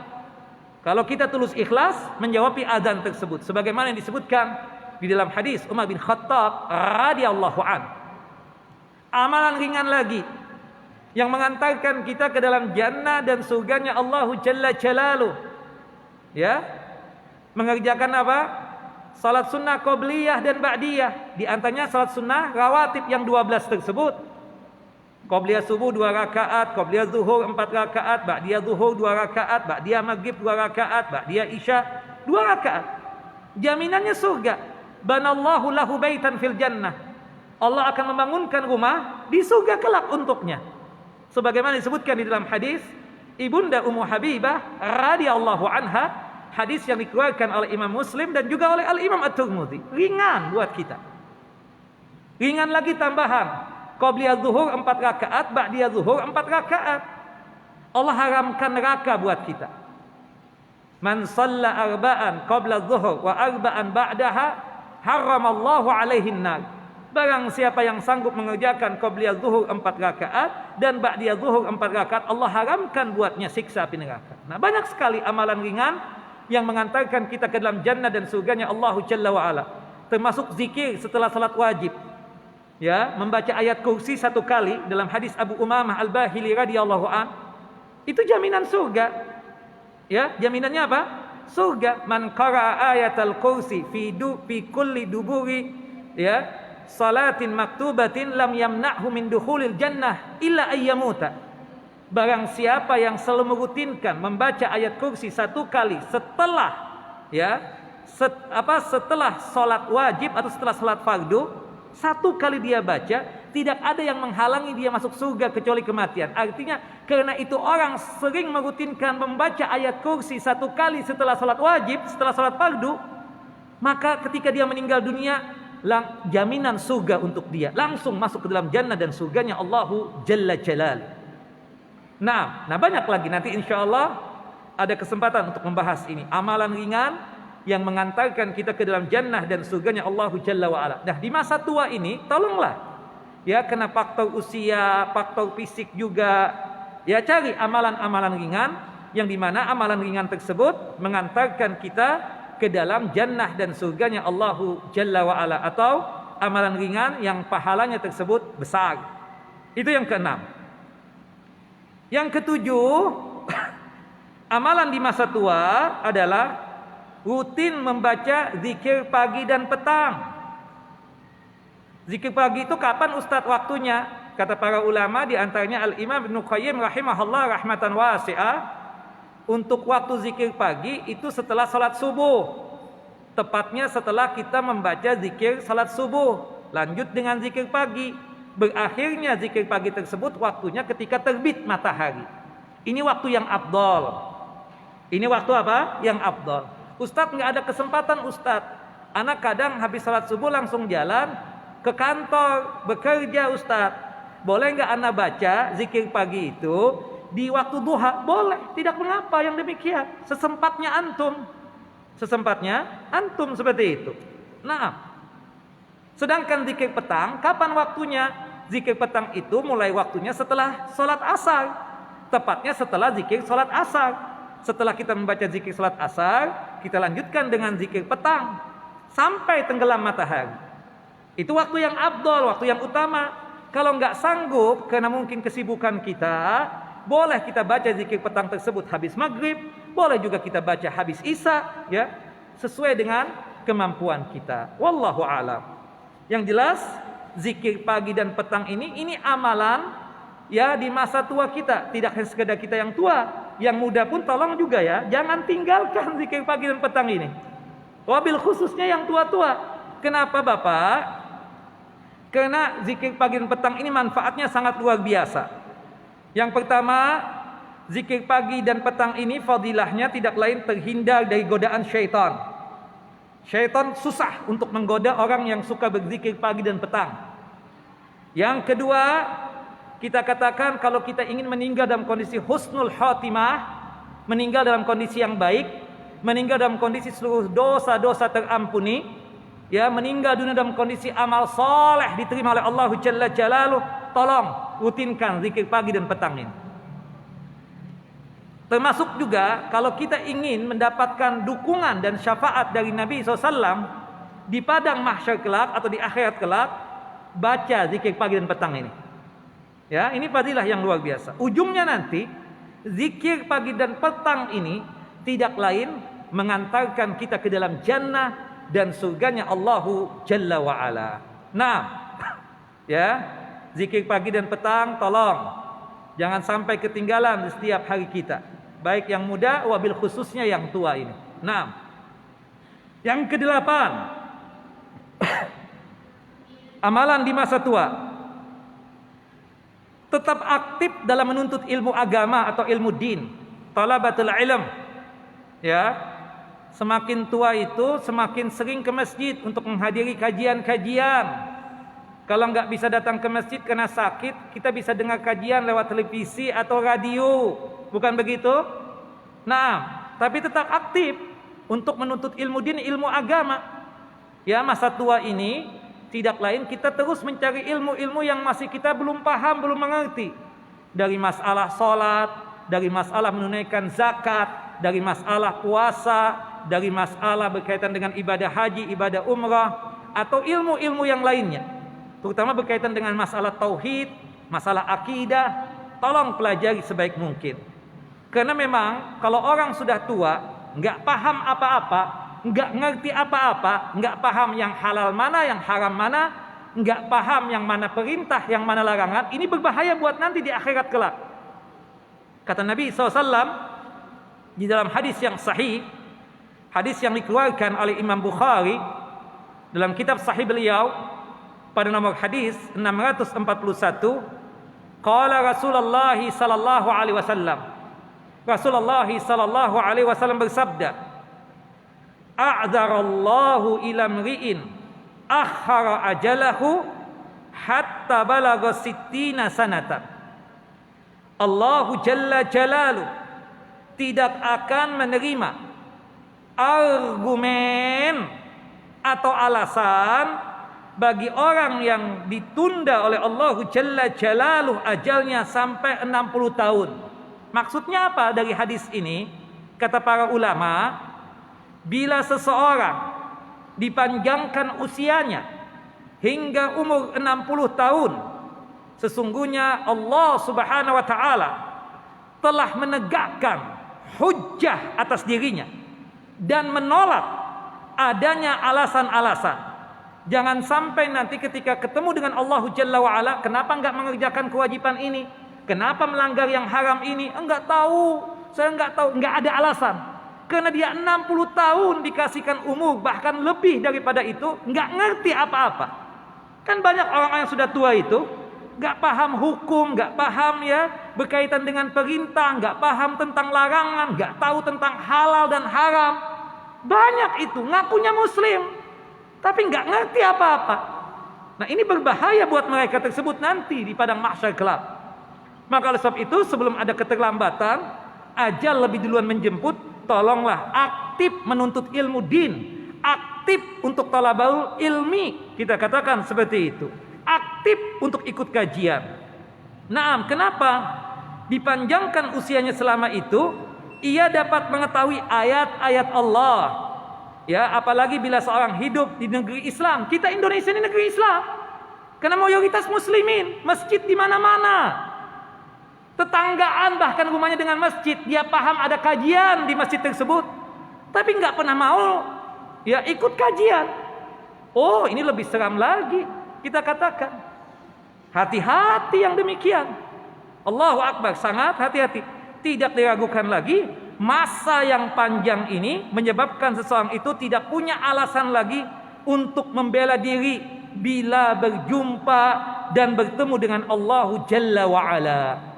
Nah, maka dengan tetap menghadiri majlis ilmu, ia bisa mengejar ketinggalan. Yang sudah tua-tua ini, kalau dia menghadiri majlis ilmu, mudah-mudahan ini bisa mengejar ketertinggalan dia di masa muda, yang dimana pada waktu masa muda acuh tak acuh, tidak peduli, cuek yang namanya ilmu din dan ilmu agama ini.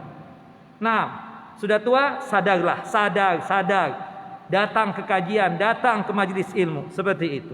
Nah, dengan demikian, kalau ilmu ada, disitulah cara dia untuk menambah apa? Amal soleh, untuk menambah pahala. Kita katakan seperti itu. Nah, ilmunya menjadi bertambah dan otomatis ada kesempatan untuk mengamalkan ibadah-ibadah tertentu yang belum dia ketahui sebelumnya.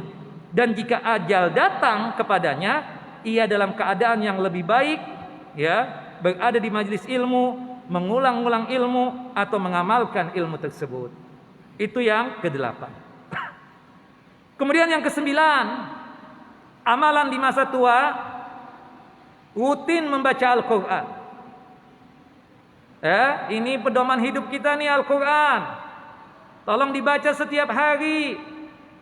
Dan sunnahnya Bapak, Ibu, membaca Al-Quran itu seharinya apa? 1 juz. Jangan kita cuma rutin membaca Al-Quran kalau Ramadan datang.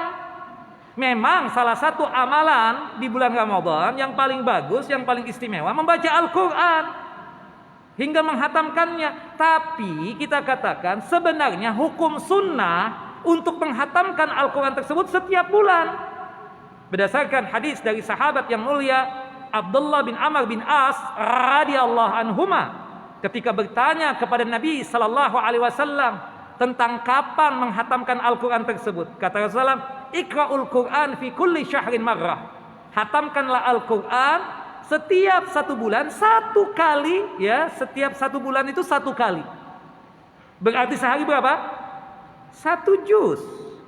1 juz itu berapa lembar? 10 lembar atau 20 halaman. Ah, berat Ustadz? Enggak berat. Cuma kita ini saja yang kadang enggak punya semangat untuk membaca Al-Quran.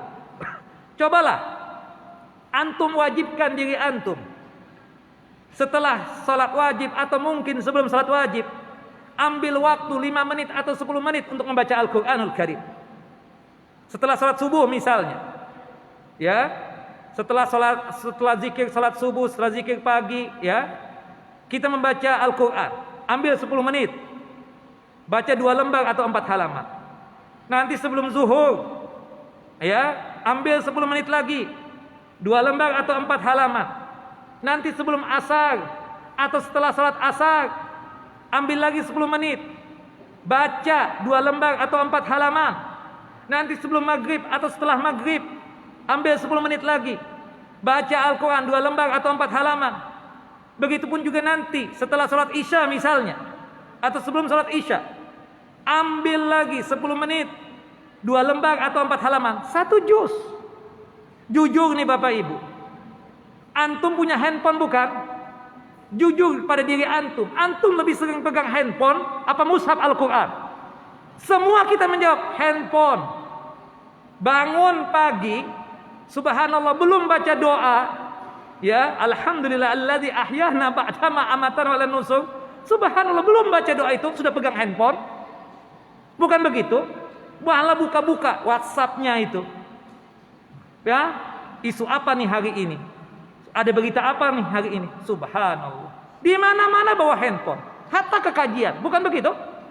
Nah, Tapi oke lah. Ya, kita memang perlu dengan handphone kita tersebut dengan kondisi zaman yang sekarang ini, tapi jangan sampai melupakan diri kita untuk ya membaca Al-Qur'anul Karim. Targetkan antum setiap hari 1 juz. Kalau nggak bisa 1 juz, paling nggak setengah juz. Kalau nggak bisa juga paling tidak ya 2 lembar. Kalau nggak bisa saja 10 ayat. Yang terbiasa membaca 10 ayat setiap hari, maka insya Allah terhindar dari yang namanya penyakit pikun. Lam yuktab minal ghafilin. Ya, baca Al-Quran, baca Al-Quran. Ya, Al-Quran itu kelak akan memberikan syafaat buat kita. Al-Quran akan memberikan syafaat kepada kita. Nah, apalagi di masa tua, ya fokus dengan Al-Quran. Handphonenya buat apa juga dipegang-pegang lagi. Ya, kalau untuk ya ngomong sama anaknya atau berbicara dengan temannya, oke lah. Tapi kalau sudah berkaitan dengan isu ini, isu itu yang nggak ada manfaatnya buat kita, buat apa? Politik ini, politik itu nggak ada manfaatnya. Yang ada bikin kita kesal. Lihat berita-berita yang nggak jelas, berita-berita yang nggak benar kadang kan, jadi dosa juga. Maka lebih bagus apa kita yang sudah tua ini fokus baca Al-Qur'anul Karim. Mudah-mudahan di situ menjadi asbab Allah Jalla Jalaluh menjatuhkan ridha dan rahmatnya atas kita semua hingga masuk ke dalam jannah dan surganya Allah Jalla Jalaluh. Dan orang yang membaca Al-Quran ini adalah subhanallah, kita katakan ya family-familinya Allah, kerabat-kerabatnya Allah Jalla Jalaluh. Kata Nabi SAW, ya ahlul Quran, ikra'ul Quran, fa inna ahlul Quran ahlullah wa khasatu. Wahai orang yang suka membaca Al-Quran, bacalah Al-Quran, karena ya orang yang suka membaca Al-Quran tersebut adalah family-familinya Allah, kerabat-kerabatnya Allah, dan orang-orang khususnya Allah, orang-orang dekatnya Allah Jalla Jalaluh. Ya salam, Allahu Akbar. Nah, terakhir ya, berpesan kepada anak-anak kita dan keturunan kita agar menjadi anak yang saleh dan salehah, gemar mendoakan orang tua baik saat masih hidup, terlebih lagi sudah meninggal dunia. Ya, sering-sering nasihatin anak, nak jadi anak yang soleh nak ya, jadi anak yang solehah nak ya, tolong banggakan ayah nak ya, tolong banggakan mamah nak ya, seperti itu. Ya, kering kasih masukan ilmu din, ilmu agama kepada anak-anak kita tersebut. Karena anak ini aset yang sangat luar buat kita. Luar biasa nih anak itu sebagai aset yang sangat luar biasa. Berkat doanya anak tersebut, orang tua bisa masuk surga. Disebutkan di dalam hadis Abu Hurairah radhiyallahu an. Qala Rasulullah sallallahu alaihi wasallam. Rasulullah sallallahu alaihi wasallam bersabda, innallaha la yarfa'u darajata 'abdis salih fil jannah. Sesungguhnya, Allah Jalla Jalaluh mengangkat derajat seorang hamba saleh di surga. Yang masuk surga ini merasa keheranan, nih hamba merasa keheranan dia dapat surga yang tingkatannya luar biasa tingginya, martabatnya luar biasa. Dia pun kemudian bertanya kepada Allah Jalla wa ala, ya Rabbi anna li hadhihi, ya Allah, sebab apa aku mendapatkan derajat yang tinggi ini di surga? Sebab apa ya Rabb? Yuqala lahu biistighfari waladika laka. Kemudian dikatakan kepada hamba tersebut, dikarenakan anakmu yang saleh dan salehah tersebut selalu mendoakan engkau, memintakan ampunan dari Allah Jalla Jalaluh agar engkau diampuni dan agar engkau dimasukkan ke dalam jannah dan surganya Allah Subhanahu wa taala. Makanya syukur alhamdulillah punya anak ya. Yang belum kawin-kawinlah. Yang belum punya anak berusahalah untuk punya anak. Karena anak ini aset yang sangat luar biasa. Nah, apalagi kita sudah tua-tua begini. Sering-sering nasihatin anak, kasih wejangan tuh anak agar menjadi anak yang bermanfaat buat Islam dan kaum muslimin. Ya, semoga dia tersebut menjadi anak yang saleh dan salehah. Ya, taat kepada Allah, taat kepada Rasulullah, berbakti kepada kedua orang tua. Ya, dan betul-betul menjadi suri tauladan buat kaum muslimin yang lainnya. Nah, itu kita kasih wejangan anak-anak kita, nanti kalau sebelum abah meninggal, tolong talkinkan ya, bimbing abah, bimbing mama agar abah, mama bisa mengucapkan la ilaha illallah.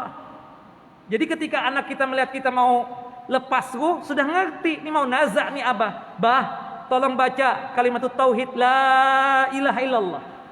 Nah ini penting agar anak itu ngerti ketika menghadapi abahnya atau uminya atau ibunya dalam kondisi nazak mau melepas ruh, langsung membimbing untuk mengucapkan la ilaha illallah. Ala kulli hal, ini 10 amalan di masa tua. Mudah-mudahan ini bermanfaat buat kita. Ya, tinggal terwaktu ya, sedikit lagi 10 menit. Jika ada pertanyaan, fayatafaddal mashkura. Silakan. Nah.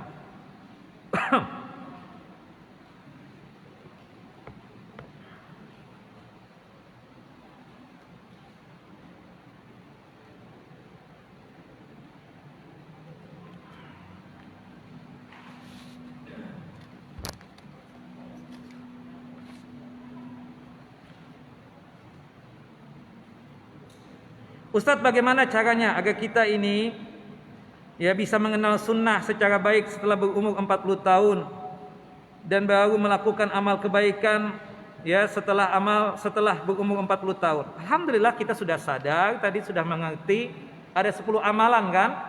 Salah satunya kalau kita yang sudah tua ini rajin-rajinlah untuk datang ke kajian atau menghadiri majelis ilmu.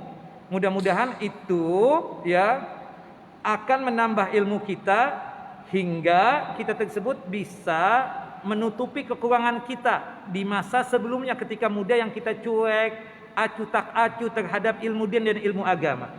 Nah sekarang antum sudah sadar, alhamdulillah Ustaz, umur anak sudah 40 tahun ini. Ya bahkan lewat umur 40 tahun, sudah tua berarti. Tapi anak merasa masih kurang dalam beramal. Tambahlah ilmu tersebut dengan cara apa? Sering menghadiri kajian-kajian. Tentunya kajian-kajian yang sunnah, yang ustadznya itu memang ustadz yang menuntun kita, membimbing kita di atas sunnah Nabi Sallallahu Alaihi Wasallam. Ustadz, kalau misalnya kita memang terlambat tadi, kemudian kita berusaha untuk sebaik mungkin untuk melakukan amal soleh, apakah nanti kita bisa diwafatkan dalam kondisi melakukan kebaikan tersebut? Mudah-mudahan, doa minta sama Allah. Enggak menutup kemungkinan antum masya Allah sekarang sudah kenal sunnah, antum kerjakan tuh sunnah-sunnah, amal-amal tersebut, ya amal-amal soleh tersebut. Insya Allah diwafatkan oleh Allah Jalla wa'ala dalam kondisi yang seperti itu. Mana yang lebih baik dan lebih utama, membaca Al-Quran atau menghafalkan Al-Quran? Tentunya yang pertama yang menjadi kewajiban kita, ketika kita tidak paham dalam masalah bacaan Al-Quran, kita pahamkan dulu diri kita ini untuk bisa membaca Al-Quran secara baik dan benar dengan tahsin dan tajwid. Ketika kita tersebut sudah bisa membaca Al-Quranul Karim secara tahsin dan tajwid, yang kita lakukan adalah memahami Al-Quran. Memahami Al-Quran lewat tafsir-tafsir yang ada tersebut. Kemudian setelah itu mengamalkannya. Nanti kalau misalnya ada kesempatan, kita berusaha untuk menghafalkan ayat-ayat atau surah-surah yang sanggup untuk kita hafalkan. Wallahu a'lam. Ustadz, ada orang yang bilang kenapa undangan kajian sunnah tidak boleh dipajang fotonya, ya, tetapi video kajiannya banyak di YouTube. Bukankah video-video juga gambar juga? Begini ya, kita katakan tidak perlulah, karena ustadz-ustadz kita itu tidak butuh untuk keterkenalan, apalagi dikhawatirkan dengan foto-foto itu nanti takutnya ada fitnah dan lain sebagainya. Tapi kondisi yang ada di media-media sosial tersebut tidak lain untuk memudahkan saja. Seperti kajian ini, kalau antum lihat langsung ustadznya itu, biasanya lebih kuat untuk menerima ilmu dari ustadz tersebut. Beda cuma suaranya doang kan, seperti itu. Nah maka oleh sebab itu kita katakan ini cuma sekedar apa kita katakan kajian misalnya si fulan si allan, ya, si ustadz itu menjaga diri dan menjaga hati. Pak, tolong Pak, foto ana jangan ditaruh di pelayar dan apa, takut jadi fitnah nanti. Ya wajar, karena memang si ustadz itu memang bukan cari keterkenalan. Beda dengan orang-orang yang sifatnya memang cari keterkenalan. Udahlah, lebih bagus nggak tahu orang tersebut, ya kan? Karena kalau orang semakin tahu, subhanallah, jadi khawatir kita. Kita takut nanti berubah ini niat, seperti itu. Maka oleh sebab itu ya sudahlah. Jangan dipermasalahkan sesuatu yang nggak perlu untuk dipermasalahkan sebagaimana pertanyaan tadi itu. Wallahu a'lam bishawab. Nah, Ustadz membaca ayat kursi setelah salat fardu. Apakah dibaca setelah zikir salat? Ya. Membaca ayat kursi setelah salat fardu itu maksudnya adalah bagian daripada zikir salat wajib. Ya, zikir salat wajib itu diantaranya apa? Membaca apa? Ayat kursi. Jadi kalau kita tanya, Ustaz, isinya zikir setelah salat fardu itu apa? Di antaranya adalah membaca ayat kursi, membaca surah Al-Ikhlas, membaca surah Al-Falaq, membaca surah An-Nas, ada tasbih, ada tahmid, ada takbir, ada tahlil, seperti itu. Yang jelas jaminannya kalau kita membaca ayat kursi setelah salat wajib, maksudnya itu bagian daripada zikir setelah salat wajib, maka jaminan surga untuk kita semua. Tapi urutannya bagaimana? Ya tentu kita utamakan ayat kursi dulu, baru Al-Ikhlas, Al-Falaq, kemudian An-Nas. Tapi Ustaz, kalau An-Nas sebaliknya boleh enggak? Ya boleh saja. Cuma kalau kita melihat kan ayat kursi itu adanya di surah Al-Baqarah. Sedangkan Al-Ikhlas, Al-Falaq, An-Nas itu kan adanya diletakkan di terakhir. Maka alangkah baiknya itu secara tertib kita membaca ayat kursi dulu, kemudian Al-Ikhlas, Al-Falaq, An-Nas. Meskipun kalau kita membaca sebaliknya nggak ada masalah, tapi tidak sunnah. Itu aja, ya. Rugi kita meninggalkan sunnah, ya, tidak dapat pahala sunnahnya.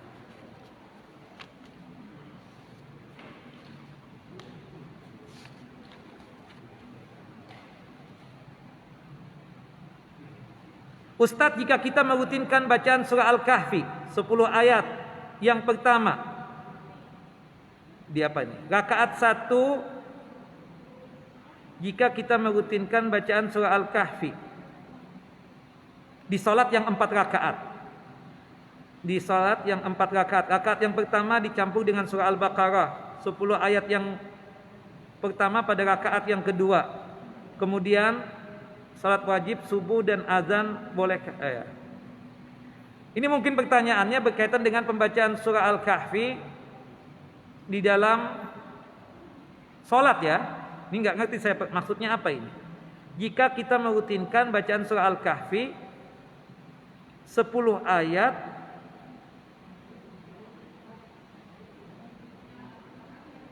kenapa, Bu?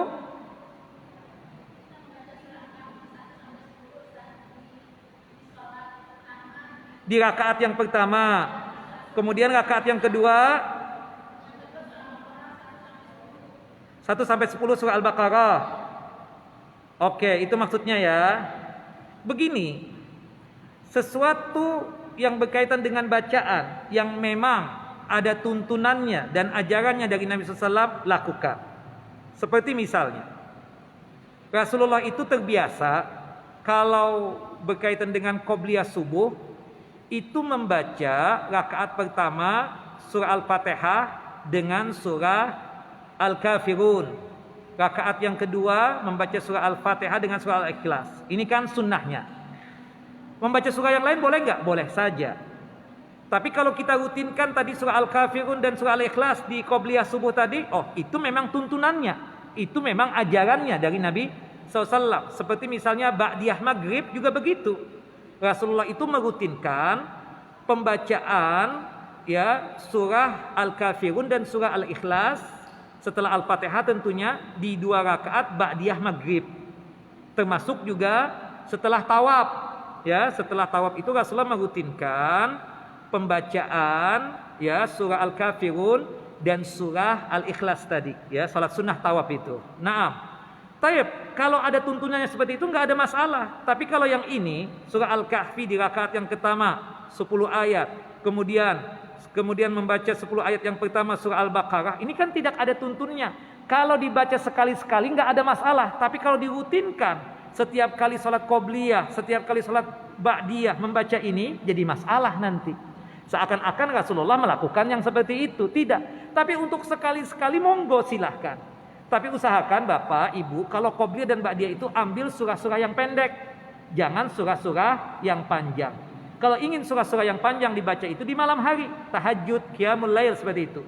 Tapi kalau qobliyah dan ba'diyah, ambil surah-surah yang pendek. Nah, seperti itu. Wallahu a'lam.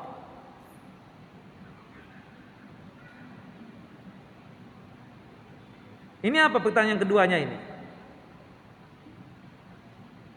Oh, di salat wajib subuh. Jadi membaca di rakaat yang pertama di salat subuhnya itu membaca 10 ayat surah Al-Kahfi, rakaat yang keduanya membaca 10 ayat yang pertama surah Al-Baqarah. Ya, intinya jangan dirutinkan. Intinya apa? Jangan dirutinkan. Boleh tapi jangan dirutinkan kalau untuk salat subuh wajibnya tersebut. Karena kalau kita melihat berkaitan dengan masalah apa? Salat subuh itu memang paling panjang kan? Salat fardu salat subuh itu hitungan ayatnya 30 sampai 60 ayat.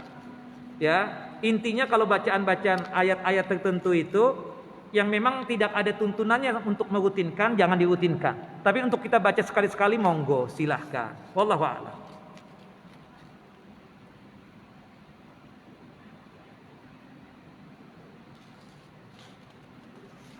Apa maksudnya?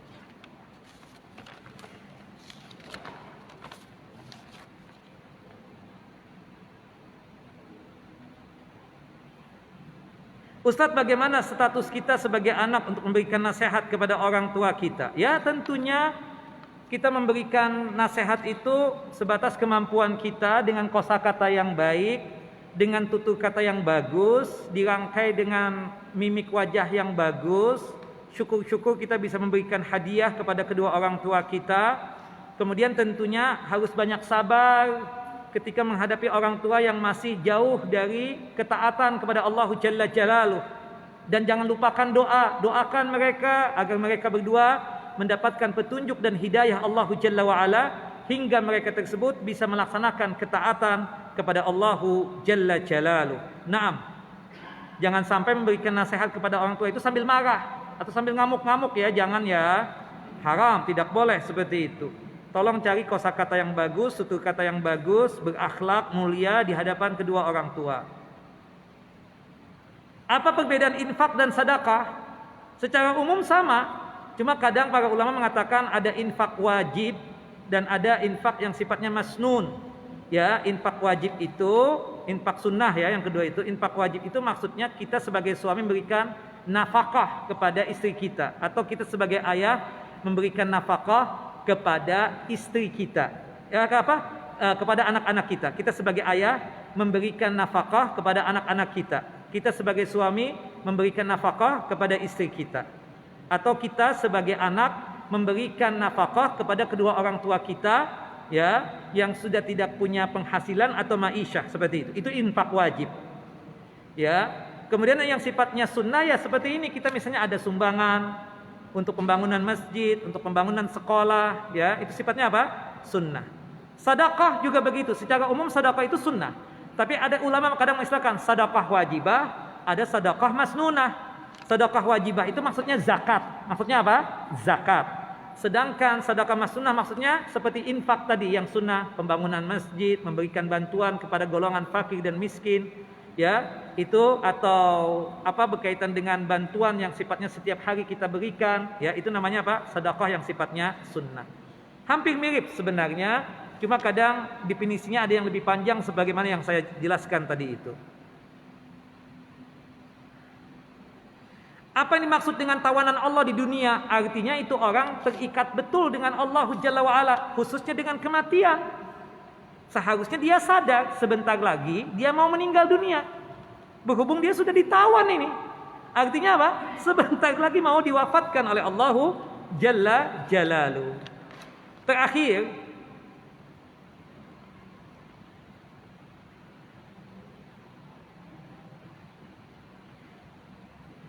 bagaimana nih? Bagaimana jika orang tua dulu mudanya soleh, tapi menjelang kematian tidak soleh, Ustadz? Dulunya sholat, tapi di ujung hayat tidak sholat. Tidak sholatnya kenapa? Apa kena hilang akal sehat? Pikun misalnya. Tapi biasanya, ini kebiasaan ya, kalau orang terbiasa dari muda sholat, Masya Allah, itu sampai akhir hayat seperti itu kejadiannya. Nauzubillah ya, sampai kejadian seperti itu. Dulu sholat, kemudian di ujung hayat nggak sholat. Ya itulah tadi hidayah kita katakan. Makanya hidayah itu mahal. Hidayah itu apa? Mahal. Tolong dijaga. Tolong dijaga dan minta selalu sama Allah Jalla wa'ala. Sering-sering baca doa apa? Allahumma inni as'alukal huda wat tuqa wal afafa wal ghina.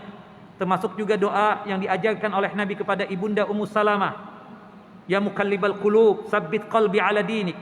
Ya Allah, zat yang maha membolak-balikkan hati manusia, tetapkanlah hati ini di atas agamamu ya Allah, di atas Islam, di atas keislaman, di di atas keimanan dan ketaatan kepada Engkau ya Allah. Termasuk doa yang termaktub dalam surah Ali Imran, surah yang ketiga ayat yang ke-8. Rabbana la tuzigh qulubana ba'da idh hadaitana wa hab lana min ladunka rahmah innaka antal wahhab. Ya. Ya Allah ya Tuhan kami, janganlah Engkau gelincirkan kami kepada kesesatan lagi setelah Engkau memberikan petunjuk dan hidayah kepada kami. Ini sering-sering kita baca ini. Minta selalu petunjuk kepada Allah Jalla Jalaluhu. Nah, kalau ada kondisi orang tua yang seperti itu, nasihati. Ya, kita bimbing. Abah dulu kan sholat, kenapa enggak sholat sekarang? Nah, mungkin ada sesuatu yang masalah yang dia berat sehingga dia tersebut tidak bisa untuk kembali kepada Allah Jalla wa'ala. Makanya perlu ada orang yang membimbing dia, entah istrinya, entah suaminya, entah itu siapa? Kita katakan anak-anaknya. Sekaligus kita sebagai anaknya mendoakan. Nah, kita sekarang ini wanti-wanti, jaga-jaga. Jangan sampai ada di antara kita sebagaimana kasus pertanyaan tadi itu. Makanya doa minta sama Allah, termasuk yang kita baca itu doanya Nabi Allah Ibrahim alaihissalam itu. Rabbi ja'alni muqimis shalah wa min dzurriyyati. Ya Allah, jadikanlah aku ini termasuk orang-orang yang selalu mendirikan salat, dan anak keturunanku pun juga orang-orang yang selalu mendirikan ibadah salat. Rabbi ja'alni muqimis shalah wa min dzurriyyati. Seperti itu. Jelas ya? Nah, ini kira yang berkaitan dengan apa yang kita bahas. Mudah-mudahan ini bermanfaat ya buat diri sendiri dan buat antum semua. Mudah-mudahan ini menjadi amal soleh kita dan menjadi mizan hasanat kita kelak, timbangan amal soleh kita ketika terjadi pengadilan Allah Jalla Jalaluhu.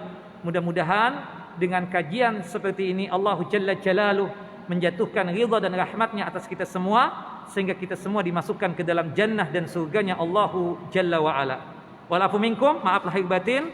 Wassallallahu nabiyana Muhammad wa ala ali Muhammad kama sallaita ala Ibrahim wa ala ali Ibrahim innaka Hamidun Majid. Subhanakallahumma wa bihamdika asyhadu an la ilaha illa anta astaghfiruka wa atubu ilaik. Wassalamu alaikum warahmatullahi wabarakatuh.